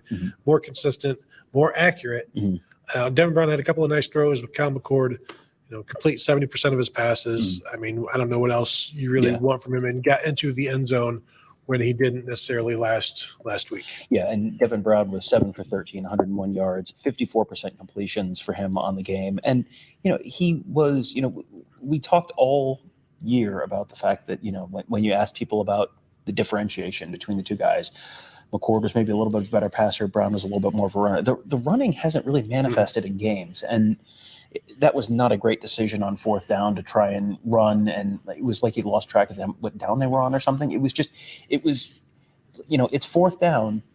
If you throw the ball into the end zone to a receiver who's covered and they knock it down or they intercept it, so what? Yeah. You can't let yourself get tackled there on 4th down, 8 yards short of the sticks. We'll address this after Kevin.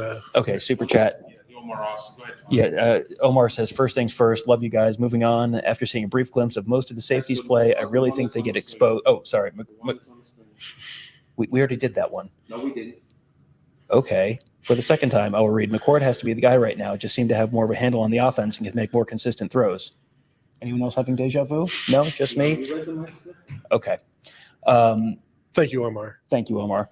And then first things first, I love you guys. Moving on, after seeing a brief glimpse of most of the safeties play, I really think they get exposed when they go up against a potent passing attack. That's going to be next week. Yeah, well, and it was interesting because Josh Proctor was questionable for this game. He did not end up playing, Malik Hartford starts and plays one series, and then we never see him again. And Jihad Carter comes Yeah, in that and was plays weird. the rest of the way until maybe Kai Stokes came in towards the end. So I'm not sure what happened there to just completely remove him like that. I would assume there was some sort of an injury or something like that. Nothing necessarily major because he was on the sideline with his helmet, Mhm. but that was definitely odd. But sure seems like odd stuff with the safeties has become the norm over the last few years at Ohio State. So it was just, bizarre to see him in there and then no more. And Jihad Carter, I thought played okay except for what nearly cost him the first half of the Western Kentucky game, because that was a bad hit. And he's lucky he wasn't called for targeting or wasn't confirmed. It was interesting. I was sitting with Marcus Hartman from Dayton Daily News over to my left, and we're watching it, and it's like, well, there's no really helmet to helmet. But then he's like, yeah, no, that's definitely targeting because you get the shoulder going to the upper body. I'm like, well, since you said it's definitely targeting, we know it's not going to be targeting. Because once you take a stand on it, then just assume it's going to be the other one. Yeah, I was watching it on the scoreboard, and I thought, probably not, but it's not. I didn't think it was super clear cut that it wasn't. It was just, that was just not a great choice. It was a 15-yard late hit penalty. So that's a bad decision. Davis Nagbanosin, this is two weeks in a row that you've had an Ohio State defensive back looking like he might get thrown out for targeting and then not. The safety position, though, to your point, is just, it's been so weird. Last week we were expecting Jihad Carter. We didn't see Jihad Carter at all. Then this week, Malik Hartford, there was no Josh Proctor. We're expecting Malik Hartford. You see one drive from Malik Hartford, and then poof, he's gone into the wind, and now it's Jihad Carter. So I don't know. I think, I guess you're going to, next week against a better passing offense, you're probably going to default to the veteran guys until you see otherwise. I mean, you're not going to probably. I mean, well, does that group of veteran guys include Cameron Martinez? Well, I think Jordan Hancock is that guy. Yeah, as the nickel. Yeah. Michael says, please consider using this to start a fund to buy an additional microphone for Kevin, but then he would hear him. Jordan Kapler says, when this season is all said and done, are you guys going to spearhead a 30 for 30 documentary about this quote unquote QB controversy? Yeah, the most controversial controversy that was never controversied. Well, this is one where I think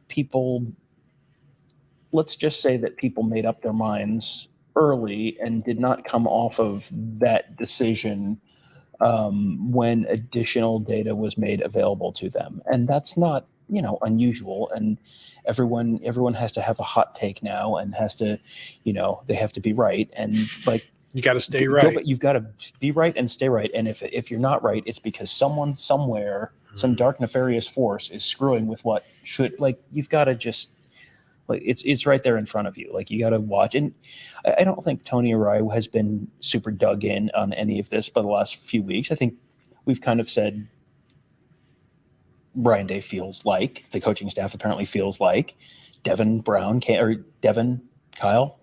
McCord came out of fall camp with a little bit of a lead. He maybe pulled ahead a little bit the last week. So, okay. So let's see, he has earned the right based on the coach's views to start the first game, and let's see what it looks like. And then the first couple weeks, it has looked like he's ahead.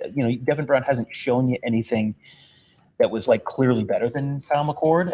I think it looks to me like there's a gap that matches what the coaching staff felt like. So it feels like all the available information is pointing in the same way. Well, take the super important super chat after I just say, there's nothing that Devin Brown is doing that Kyle McCord can't do at this point.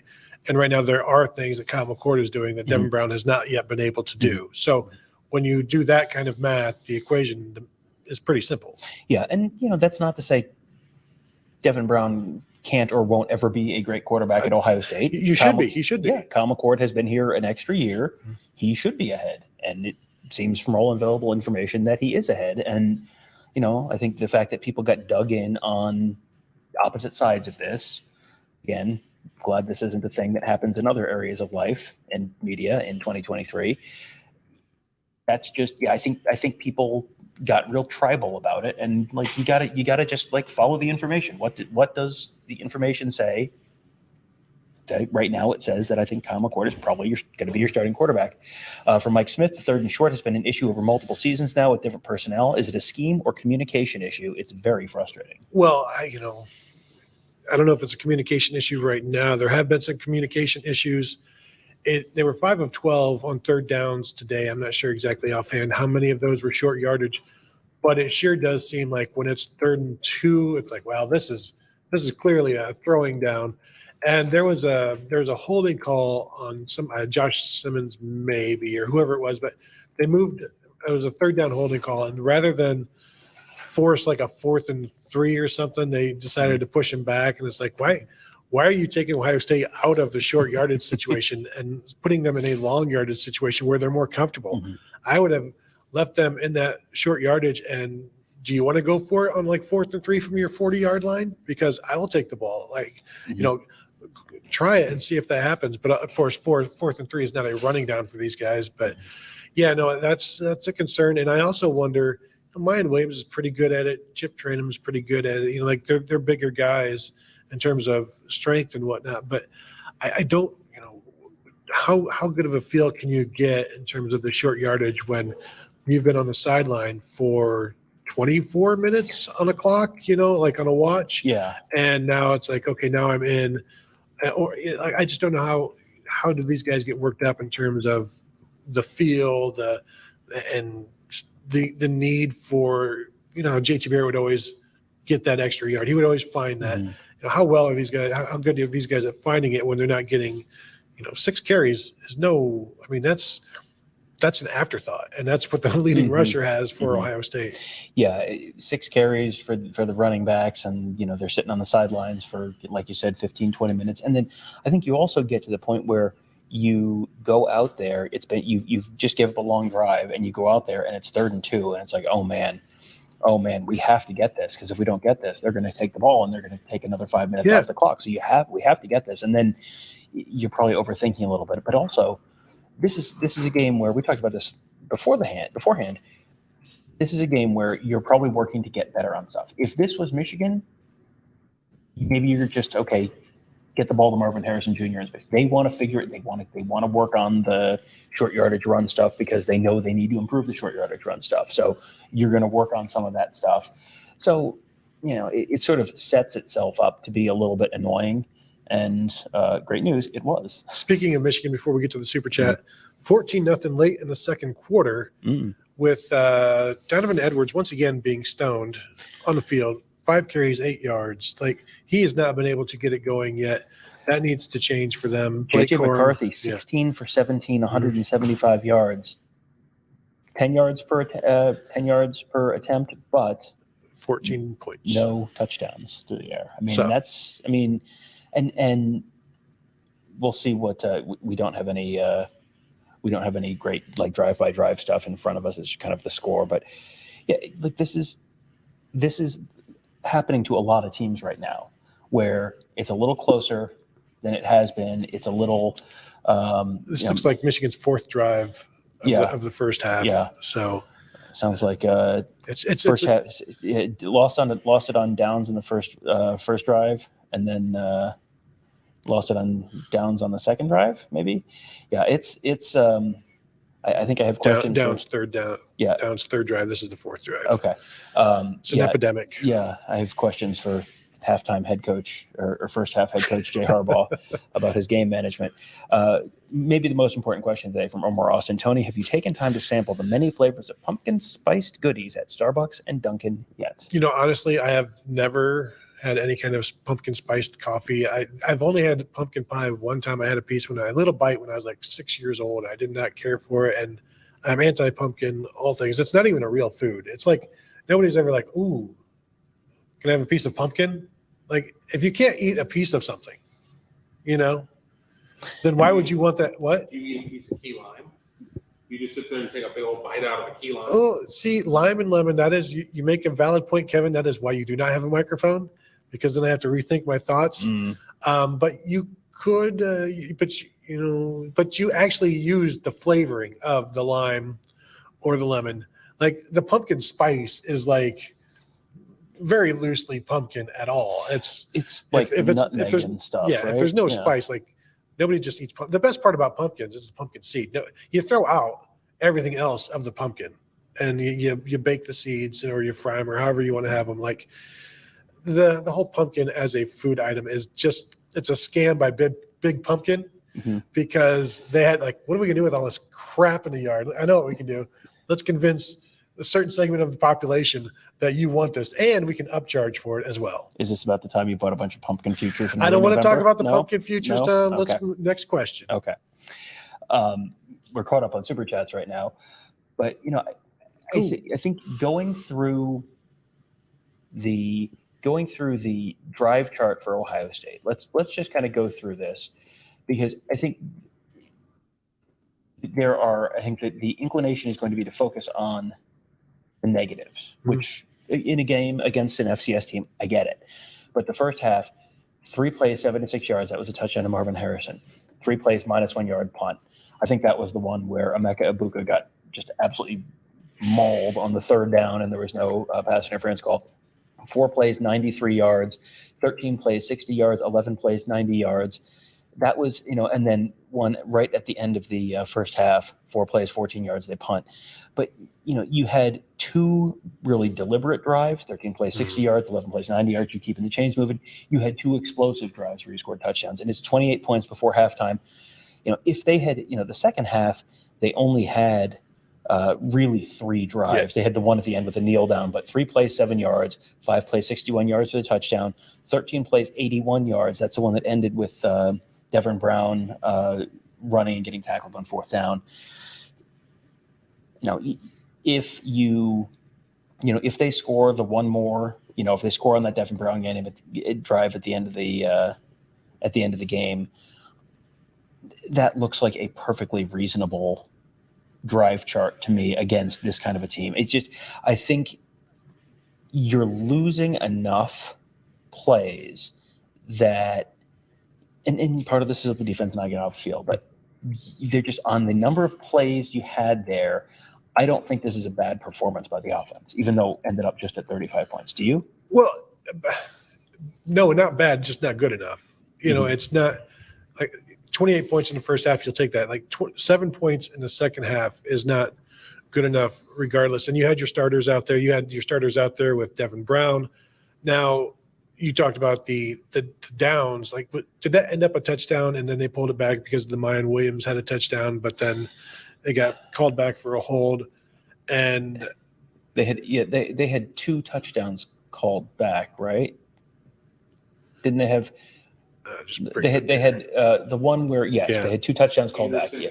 Yeah, Henderson had one too. Yeah, I thought that was right. So and that's what Ryan Day said. Like, if they score there, and there's a lot of ifs and too many ifs for a 35-7 game against Youngstown State. But if we're not going to talk about ifs, there's not much else to talk about with this. But as he said, if they score on that drive, that touchdown stands, or they score after the flag, that's 6 of 9, 6 touchdowns on 9 drives, 67% of your drives and touchdowns. They will take that every single week. And so, they were 5 of essentially 9 instead. And, with your just, let's just say your backup quarterback, playing 3-4 of those drives, 3 drives. So I mean, it feels like they could have done more than they did if they wanted to do more. Like, you keep Kyle McCord in, and you do more for Marvin, you do more for Emeka, because we have Marvin. Okay, we have some sound from Marvin Harrison. Talk to him after the game. You're going to hear him talk about his connect. I think this will be his connection with Kyle McCord, and his.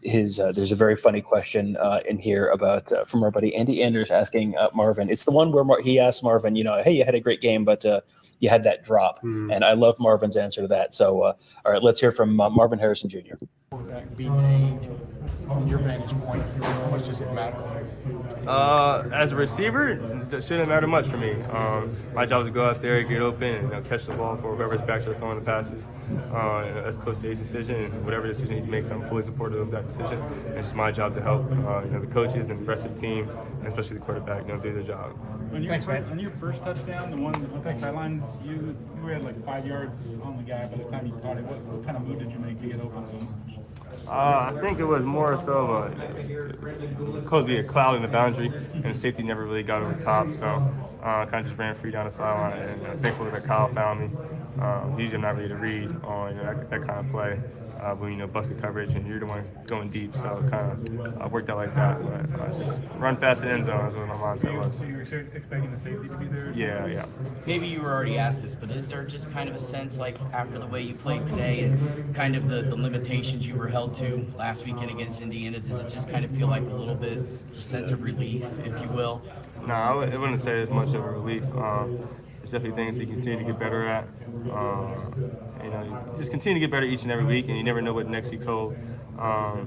Just get ready for practice this week. I would imagine that back at St. Joe's prep, you and Kyle imagine days like this. Is that right? Yeah, it's a couple days. Yeah. How good did it feel? I mean, what's your chemistry like with him right now? I think good. I think it's continuing to grow. Playing high school football is one thing. Playing college football is definitely another. And like I said before, it's hard to simulate game reps going against great competition in front of Horseshoe, 110,000 people. So you can do as much as you want in practice and routes on there and things like that. But until you get out there on the field and there's defenders out there, I think definitely that's where you start developing connection more and more. Obviously, you guys had a lot of success in high school. As you're saying, college is a little different. Did that chemistry have to be rebuilt in a way since you spent the first 2 years and maybe trying to establish it with another guy? Yes. I would say yes and no. At the end of the day, we're both talented football players, so I think we understand that we can make things work. But like I said, just the game reps is hard to simulate. And I think over time, as you throughout the season, we'll continue to get better. Is the slot fade for you? Was that drawn up for you? Which one? Your second touchdown. Oh yeah. That was a shot play for me. We asked you about that in the preseason about playing the slot there. Did you know that this is probably going to be a touchdown situation? Just looking at how things are. No, we didn't really get the coverage that we kind of wanted. More of a one high look, I believe. And I was just kind of Jew had a route to hold the corner so I can get behind the corner over there, but I was looking for more of a too high look there. So I think Kyle made a great ball, and I had a pretty good adjustment to the touchdown. You liking the slot so far? His slot's very easy, I would say. Slot's pretty easy. There's a position in our office I was going to play, be slot, but yeah. Obviously, you had a great performance, but how much does it drop stick with you? Well, it's not a great performance then. So it wasn't very great performance. Like I said, there's a lot of things to work on. I kind of understand where the drop was coming from myself, but I believe you guys to speculate what could have happened there. But I'm not going to beat myself up about it. One play, continue to move on. That's all. No, just a lot that occurred. It wasn't just today.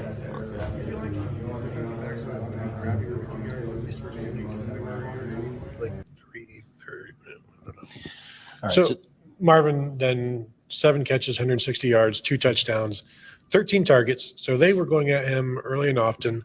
That is now 9 catches on 21 targets.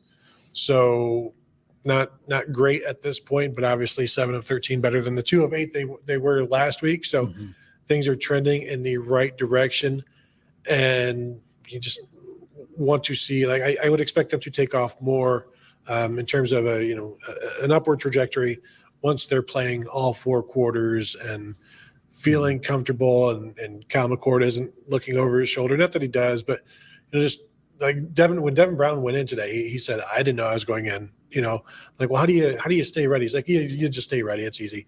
But then it's also, we talked to Ryan Day and Devin Brown as well. It takes some time to, once you go in, to then feel comfortable. And so it's just not the most simple thing. And you mentioned Devin Brown getting tackled on 4th down rather than throwing it. Kyle McCord threw it last week. It was an interception, but he understood it was 4th down. Devin Brown saying, it was 4th down, I was trying to make a play.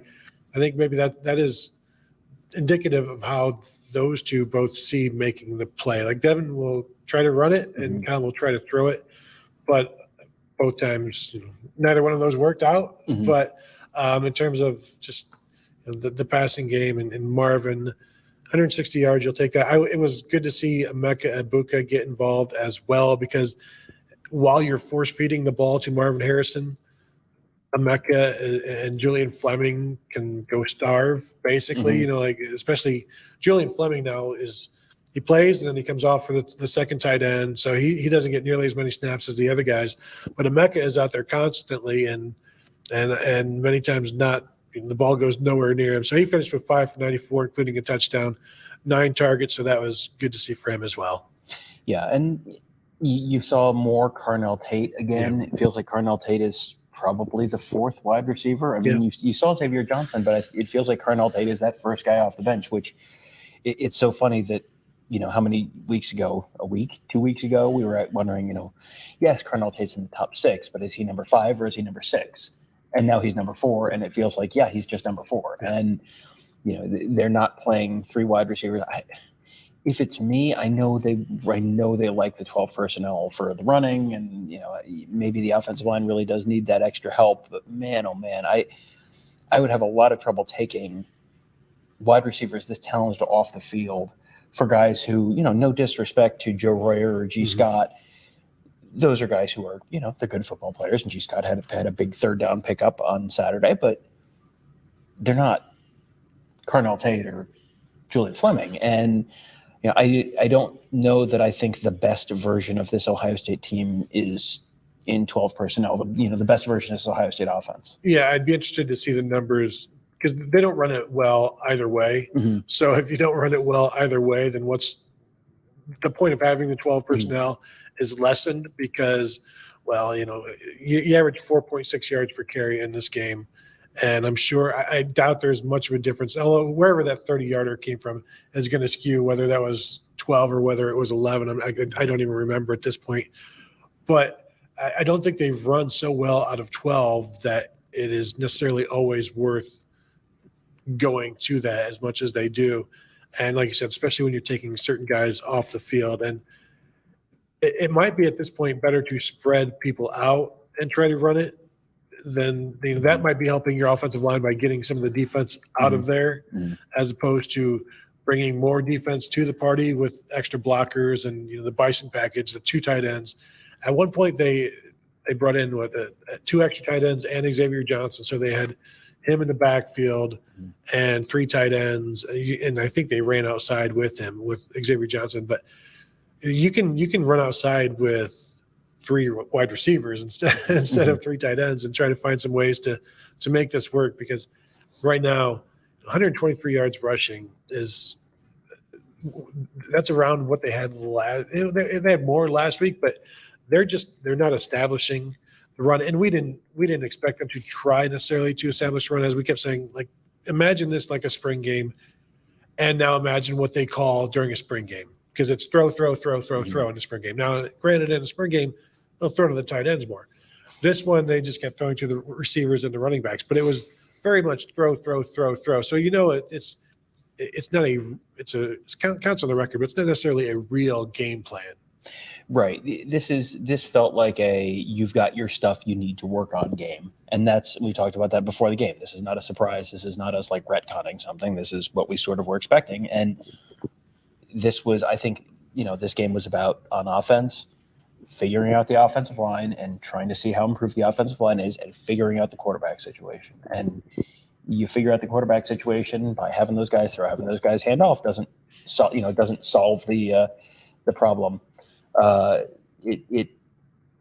You have to figure out what you got in terms of quarterbacks, and then now that I think they kind of know, and then next week, okay, we'll see how much it changes. And really 2 weeks is the test at Notre Dame, is the test in terms of what this offense probably really looks like moving forward. Does Tony Alford need to make a decision on quarterback or on running back like Ryan Day has made a decision or will make a decision on quarterback? We know Tony Alford likes to put multiple guys in, is 3 too many at this point when it's always been 2, and they can kind of handle that. And we've seen times when they don't handle it well. But Kevin, we got super Yes, chat. Nick. Tom. Nick says Tom had mascot duties today. Looks roasted. It was warm on the field. I was properly sunscreened. I had my SPF 65 or whatever it was on. It was okay on the field. It's just when we get up here into the post game room where we're doing the show now, they turned the air off so that it was better for sound. But then everybody up here just roasts, and it's not just us. It was it was everybody. Yeah.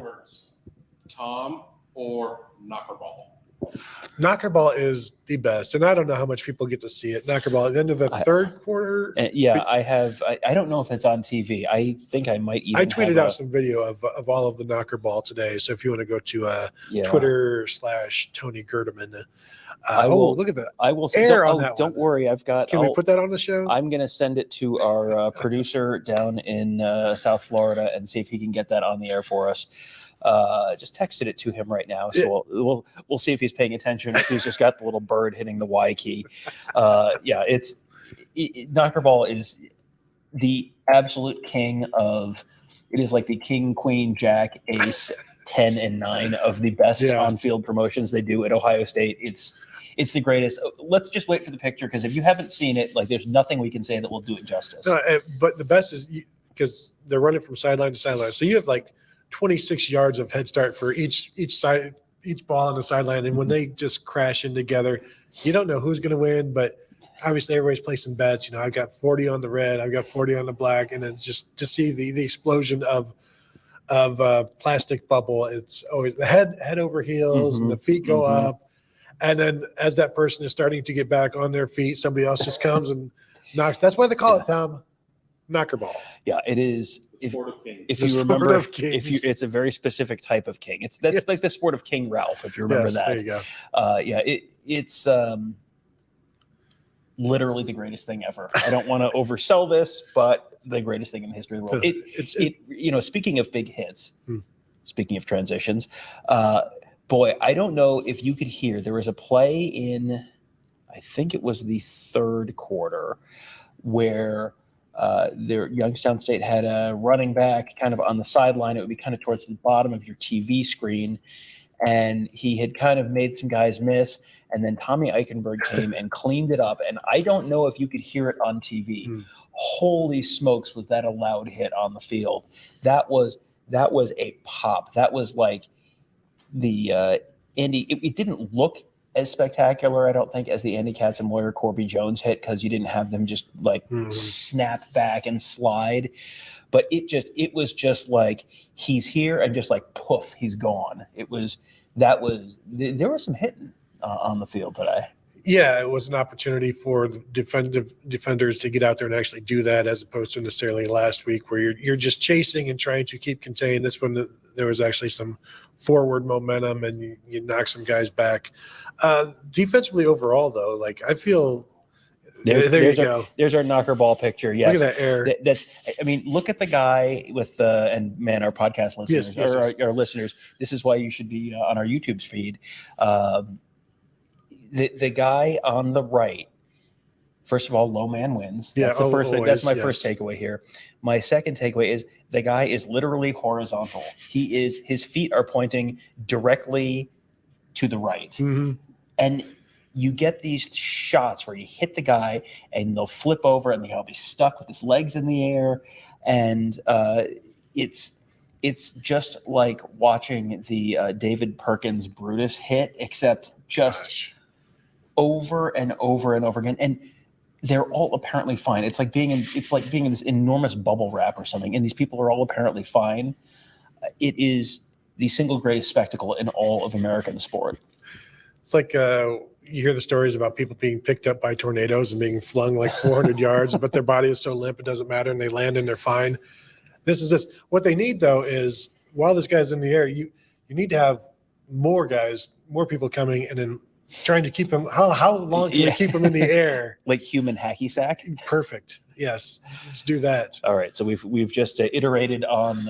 So check it out if you would like. The photo gallery at BuckeyeHuddle.com. Tom will eventually have it. It's up right now. It's just Knockerball.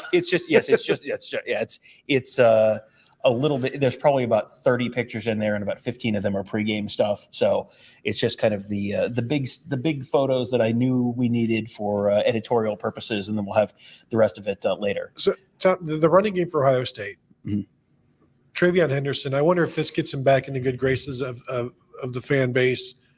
5 carries, 56 yards, the long run of 30. He had another one taken away. The rest of the guys, the long carry of just 9 yards. Like Chip Trainum had a 9-yarder, Mayan Williams a 7-yarder, Xavier Johnson 8 yards, Devin Brown, of course, a 6-yarder. Like there needs to be more than that, especially against Youngstown State. Like that's pretty egregious to only have one guy have a touch of over 9 yards. Yeah, I think I go back to the 2018 season, and we have a super chat from Nick we're going to get to in a second. But I go back to the 2018 season where you had J.K. Dobbins, you had Mike Weber. These are 2 really good college running backs. And it just felt like because they were shuffling them in and out, neither of them could ever get into a rhythm. Weber wasn't getting stuff going. Dobbins was trying to hit a home run on everything and therefore hit a home run on nothing. I feel like we're going to end up asking Tony Alford all the same questions this year that we asked him 5 years ago. And that never really got resolved. And that was 2 guys. This is 3 that they're kind of trying to rotate through this year. Mayan Williams has not looked explosive in the way he has in the past. And that sounds ridiculous to say about a guy who has 3 touchdowns through 2 weeks, but he has scored 3 touchdowns from relatively close, and that's kind of been the extent of his production. And last week Chip Trainum looked great and was bouncing the ball outside and hit some big ones. And Travion Henderson looked kind of just okay. This week, Travion Henderson hit the big ones, and Chip Trainum looked kind of just okay. You search for the right guy, and then you ride that person in the second half, except there's no more second halves. It's especially these last 2 weeks, like it'll be different, I think, when you have 2 teams that are trying to maximize the number of possessions, and so there will be more possessions, and you can ride a guy in the fourth quarter, for a couple of drives. But like right now, the way they're doing it, I don't know how one guy can just work up a sweat, and they'll all say, "I don't know, it's fine." But meanwhile, like nobody would sign up for this. Like, yes, okay, give me six carries a game. I will, and then the guy next to me will also have 6. We want 18 between the 3 of us. That's not going to happen. I think not that it's going to stay this way. I just think at some point you have to make a decision, and it's 2 guys, and more often than not, it's one guy. Especially if there are fewer plays, you can have the workhorse gets 17 carries. Like that's something you can live with. I just don't know how you tell these 3 guys, because clearly it sure seems like they believe Chip is their number 2 at this point. So how do you tell Mayan, you're not playing anymore? Yeah, they've already told Dallin that. Yeah, I mean, it feels like that. I mean, did he play? I don't know that he was on the field. I don't know that he did. I mean, yeah, I don't recall seeing Dallin Hayden on the field. And you go back, what is it, 4 games now to the Maryland game, and he had 143 yards and 3 touchdowns. I mean, this is a very capable back. This is not the year you would choose to have 5 really capable running backs. I mean, Evan Pryor too. Evan Pryor, we've wanted to see Evan Pryor on the field, and it just hasn't happened. Yeah, but 3 of them could be leaving after this year potentially, just based on where their eligibility is. So for everybody's like, well, he's going to leave. Well, but there could only be 2 returning backs as well. Yeah, like this is not the time for Dallin Hayden to be like, well, screw this, I'm out of here. It's like, well, look, you and Evan Pryor might be the only guys that are coming back next year, and so you'll be battling the freshmen, the 3 freshmen, if it's still 3 that are coming in. So this is, I think last year was a surprise that he got so many touches. This year should just be like, this is, you kind of owe us. Like you shouldn't have played as much as you did last year, so you kind of owe us a red shirt this year. All right, so let's get to Nick's super chat. When will people learn their lesson about Penn State? Just because Michigan and Ohio State don't look great right now doesn't mean Penn State is on their level. James Franklin is still their coach. When will people realize? Yes, James Franklin is still their coach, and I have seen 0.0 seconds of today's Penn State game, so I really am not trying to weigh in here with a definitive thing. But this feels like quarterback-wise the year that Ohio State went from J.T. Barrett to Dwayne Haskins. And, you know, with J.T. Barrett, with Sean Clifford, it was good, solid. You knew what you were going to get, but there was a ceiling. When you went to Dwayne Haskins, you know, and that Dwayne Haskins' legacy at Ohio State probably gets saddled a little bit with the crappy defense he had to play with that year. But he, you know, the ceiling was so much higher because the arm strength was so much better. You could do more stuff with him in the running game, in the throwing game, not in the running game, throwing game. It feels like Penn State might be having that year this year, and we'll see. They may very well end up 10-2 and losing to Penn State, losing to Ohio State, losing to Michigan. That's entirely possible. I would like to actually watch some of the Penn State game before I weigh in on this particular week's Penn State game, but I'm not writing off Penn State this year in the way that I have in the past, because their offensive line is better than it has been. The quarterback plays better than it's been. They've got really talented running backs. The wide receivers are, I think, okay. They're not Ohio State caliber, but they're okay. And, you know, you got Abdul Carter on defense and, you know, Chop Robinson. I mean, you've got some guys. I'll be interested to see how the secondary holds up against better competition now. Yeah. Next one. From Antoine Johnson. I like the way Lil Day drew that pass play for Kyle McCord. OSU fans have nice hands. I don't think that fan was going to catch it. Antoine, a Michigan fan, I believe. Yes. If I'm just reading between the lines there, and from my recollection. And I believe that was the Devin Brown pass that he's referencing. So, that was that was up there when I saw that. I think I said to Kevin, you want to get that Bauserman passing chart out, because that was, I'm not going to say he overthrew the Taliban, but. Mike Smith says bold prediction debates should be settled with Knockerball. Oh my gosh. I mean, it's everything should be settled with political debates. I mean, you want to get me interested in the 2024 presidential campaign? One word, Knockerball. How about this Knockerball that starts in Clemson Stadium in Death Valley? There starts at the top of the hill, and you just roll down, and I don't know, there's nowhere else to roll from, but just imagine just the rolling. You like tuck your feet, because you're gonna roll down that, and then you're gonna collide with somebody or something. Maybe turn it into bowling pins, something like that. Yeah, I'm reminded of the cheese wheel rolling that they do in England, where they roll a big wheel of cheese down this incredibly steep hill, and when you're done, not right now. You have to stay here until we finish the show. You have to hit the like button too. Do that right now. But when we're done with this, and then when you're done watching the morning show and all of our other great content at youtube.com/Buckeye Huddle, search English cheese wheel race, and you will watch people fall down a hill in a way that it will make your sides hurt laughing. It is maybe one of the funniest things I've seen. Didn't a girl from Ohio win that recently, or from somewhere in America? Like, she trained for this. Like, she wanted to do this, so she was training in the States, and to train for this is legitimately crazy. How do you train for it? It's just falling down a hill. Exactly, Tom. That's how you train for it. You try to stay upright while you're falling down the hill. Odysseus 2002. Who wins Knockerball going full blast? Tom, Tony, or Kevin? Tom, as you said, low man tends to win, but you could still get, like, if you're not going forward enough, you can be the low man and still get knocked down. Yeah, I'm trying to decide if my hockey background would help with that, staying low and driving with the legs. Might, but you have to do like the skid stop.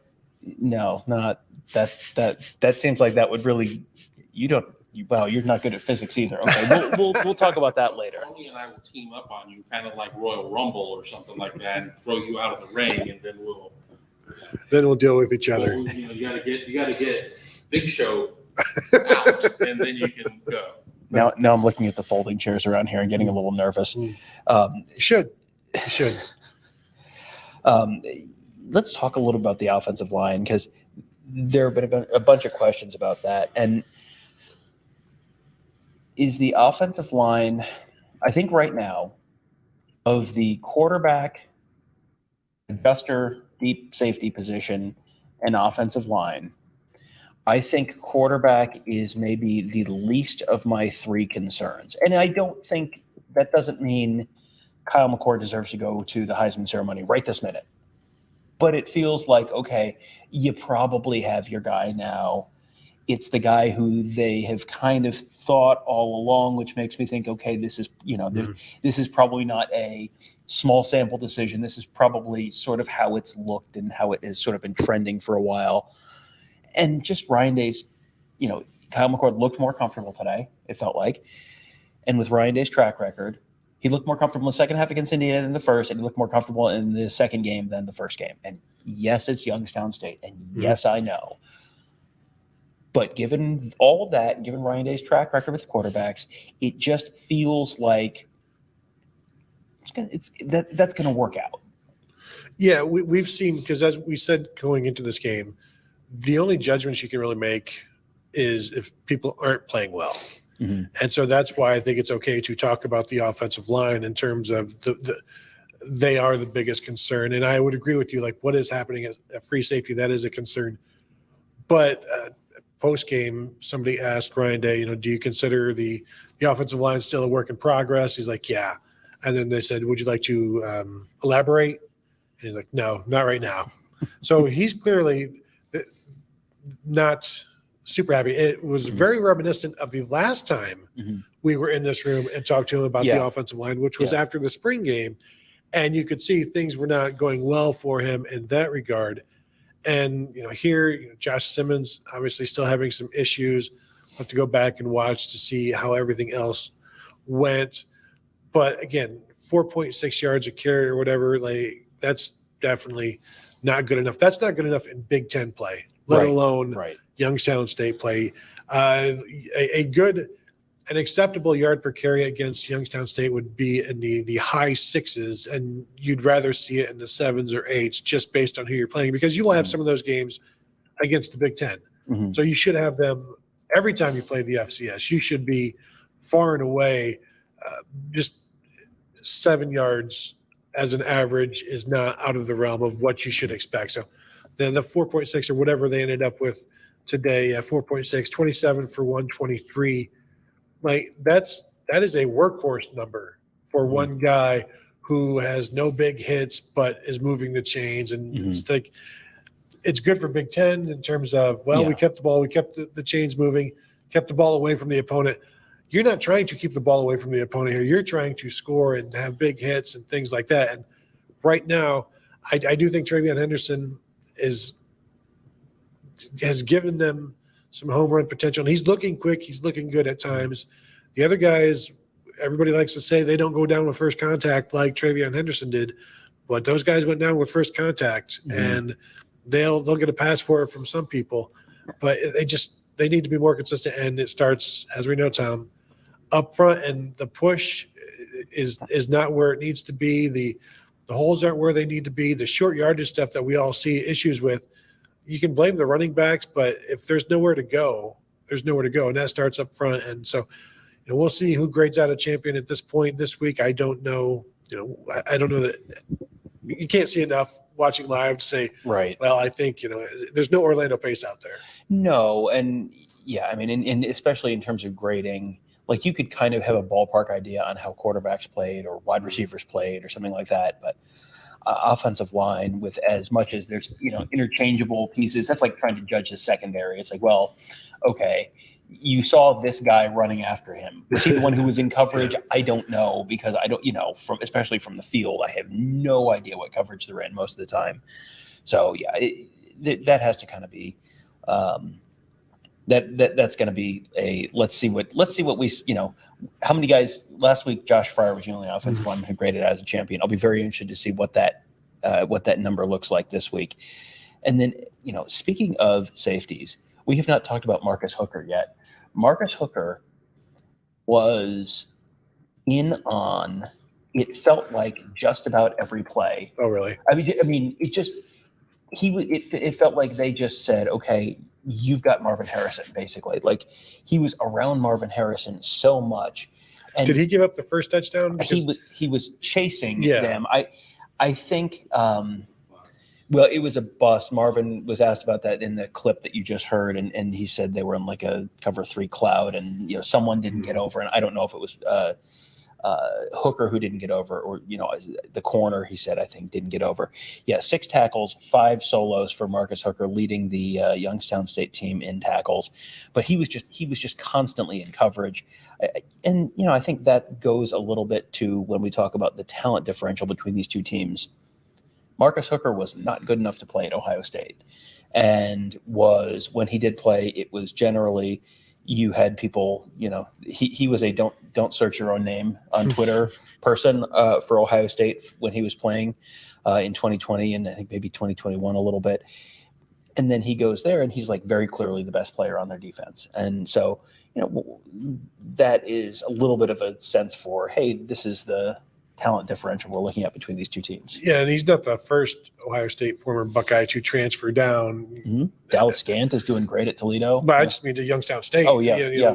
Louis Irizarry did it, but I think others have as well. Do we have some questions that we need to get through before we get out of here? There's a lot of redundancy, but let me get through this. Isaac Beaumont Jr. Day needs to announce a starter and have him play all game next week. Well, we'll talk to Ryan Day on Tuesday. I would fully expect him to say, yeah, we're gonna go with Kyle unless something changes. And you always have that caveat. The plan now is to go with Kyle, but we need Devin to stay ready. I can almost guarantee there'll be something about we need Devin to stay ready, that sort of thing. Yeah, I think that's exactly what he'll say. And I would be very surprised if that was not almost verbatim what he says. I would be very surprised if they're like, no, we still want to get 2 or 3, 4 drives from Devin in there. We've got a plan, 3rd or 4th drive, something like that. I would not expect that, knowing how much of a premium the possessions are, how much of a premium the points will be this season. Now you've reached a point of the schedule where you need to stop playing around. One real quick note, by the way, we talked on the pregame show, if you watch that, about how strange there's a really strange situation involving Amari Abor, who we had been told directly by Ryan Day during a press conference, long-term injury, like maybe a season-ending kind of thing. You have to see. And then he wasn't on the availability report week 1, but he didn't travel as far as I'm aware. He wasn't there, didn't play, and it was kind of like, what's the deal with that? And then he wasn't on the availability report this week, and we thought, okay, is there something going on that we're not aware of? And the something that was going on was the long-term, potentially season-ending injury apparently lasted like 3 weeks, and then he's back and he played during the course of the game. So the mystery of Amari Abor has been solved, and solved in a good way, because that's a spot where Ohio State could lose Jack Sawyer, JT Tuimoloau next year, and then you're down to, just a handful of guys. Mitchell Melton could theoretically leave after this year. I think he might have one more year. He does. Yeah, one more year. Well, probably 2, actually. Yeah, I've given up on trying to track eligibility at this point. The hire of Mr. Miyagi was a good one for Ohio State's medical staff. All right, so Rick S. says you can choose only one, Jenny Taft or Jenny Dell. Which one do you choose and why? At this point is the first time I realized they are different people. I don't. One is Fox, and one is. Jenny Taft is the All-American girl From on the Fox. Gus Johnson crew, and Jenny Dell was the one who was doing Big Ten Eats on BTN for a while. Now she's on the CBS crew. Jenny Taft is more of a blonde. Jenny Dell is dark brunette. Was Jenny Dell the sideline reporter for the Indiana game? Okay. Yeah, I don't really have. Jenny Taft, she's the All-American girl. That's who I think. I just know Gus Johnson says that, and I didn't know there. I didn't know there were 2 Jennys. I only knew there was one. So I choose Jenny. Savvy. That's like your pick of Miami last week against.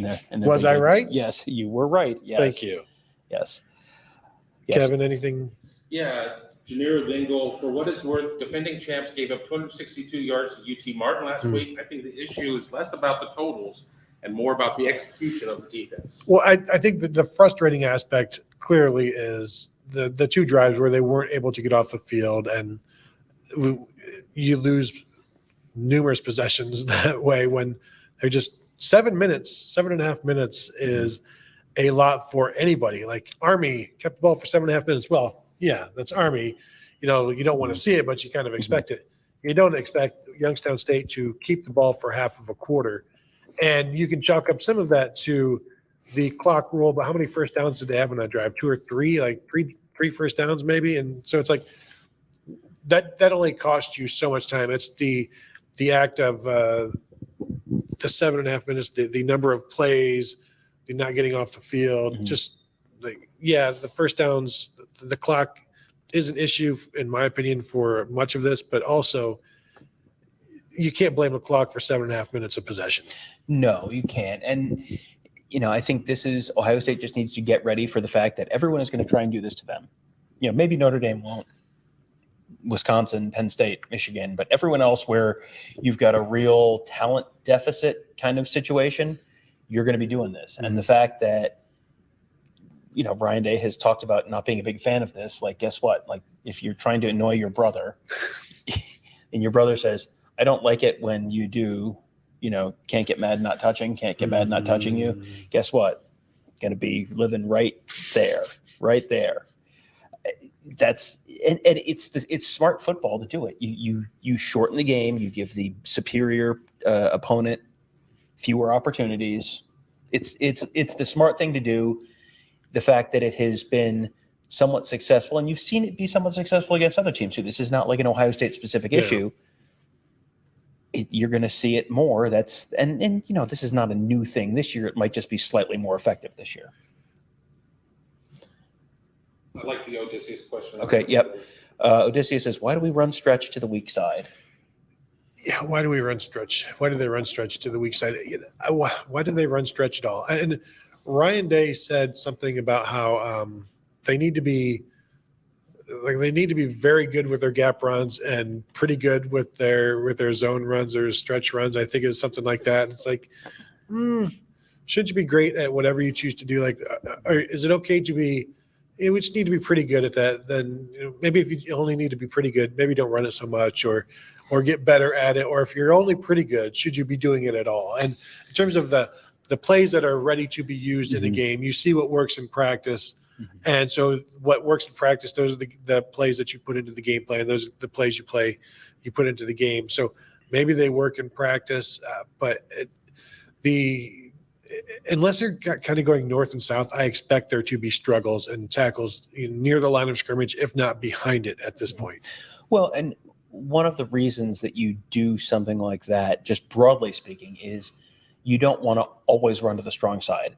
Like, and we can have the, you know, you shouldn't be running stretch conversation, but, you know, if you always run the ball to the strong side, guess what? The whole defense overshifts, and then the strong side's not so strong anymore. So you've got to use your constraint plays and keep the defense honest. So, you know, should they be running it as much as they do? Yeah, I mean, that's a whole separate conversation. I may have that conversation with Ross later in the week. But, you know, I think that's something where you're going to, you know, it feels like that is just sort of part and parcel with something that Ryan Day likes and feels like they need to do. I would be interested to see what people have to say about CJ Hicks's play today. He was in there for a little bit, and it didn't look like it went well for him. I think he obviously, the more he plays, the better. Played one snap against Indiana, obviously played more in this one, but still a work in progress for him, and we'll see where that goes. Yeah, one tackle for him, and you know, there was, I think it might have been that play where, you know, he was going like out to the sideline. Yeah, out to the sideline, and I mean, he got out there in a hurry. But so you saw the speed, and I think everyone kind of went, aha. And yeah, absolutely. There's other stuff that goes into being a linebacker other than just that. And I think that's just, you know, it's the second game of his second year in Ohio State. You're not supposed to be starting at that point usually, especially when you got a Tommy Eichenberg and a Steel Chambers ahead of you. Yeah, and Steel had some good moments. Also had the linebackers weren't as good as they have been in the past in terms of making the tackles at the line of scrimmage, but you know, it is what it is at this point. Tom, do you have anything else? I think we've covered all the big stuff. Michigan right now up 28-0, 47-yard touchdown, Roman Wilson on a pass from J.J. McCarthy. I mean, J.J. McCarthy, 20 for 22, 249, 2 touchdowns, no picks. I mean, he's been good. They're, they have not played anyone with a pulse yet. So, but it's 28-0 in the third quarter against UNLV. J.J. McCarthy is lighting the world on fire, and it's 28-0 in the third quarter against UNLV. So, again, this is not a uniquely Ohio State thing that the scoring is a little lower right now. But and again, as we'll say with these games, it's what you don't do well that becomes kind of the telling part. And again, not running the ball all that well. They didn't run it well against East Carolina. They've got 102 yards on 21 carries, averaging about 5 yards a carry right now. But that's thanks in part to J.J. McCarthy with 38 yards rushing. Blake Corum averaging 4.3 yards a carry right now. Donovan Edwards 1.6. That is not good enough for Michigan despite the scoreboard. They need to get that running game going because they won't be playing UNLV every week. One more week. Yeah, once more into the breach. And then Rutgers. And then They will be playing UNLV. It looks like congratulations on your championship, Michigan. Yeah, and boy, it's going to be so exciting. Do we need to stay on the air to find out whether Mike Hart is a better head coach than Jay Harbaugh? No, we don't. Okay. No. Well, let's just assume that he is. Okay, well, Kevin shaking his head no, so I guess the vote's 2-1 on that one. All right. Yeah. So we do want to thank everybody for stopping by, for tuning in for this entire live stream. We always do appreciate you guys tuning in as soon as the game is over. I want to thank Mark and Garrett and Devin. Of course, thank you, Kevin, for everything behind the camera. Thank you for saying I'm number one. Also, check us out at BuckeyeHuddle.com. Please become a member. Say hello to us there. It's a great way to support us and what we do here. Thank you for all the super chats, all of the regular questions as well. That will do it from Ohio Stadium, where Ohio State was a 35-7 winner over Youngstown State, just as I predicted. So thank you all for tuning in, and we'll talk to you guys later.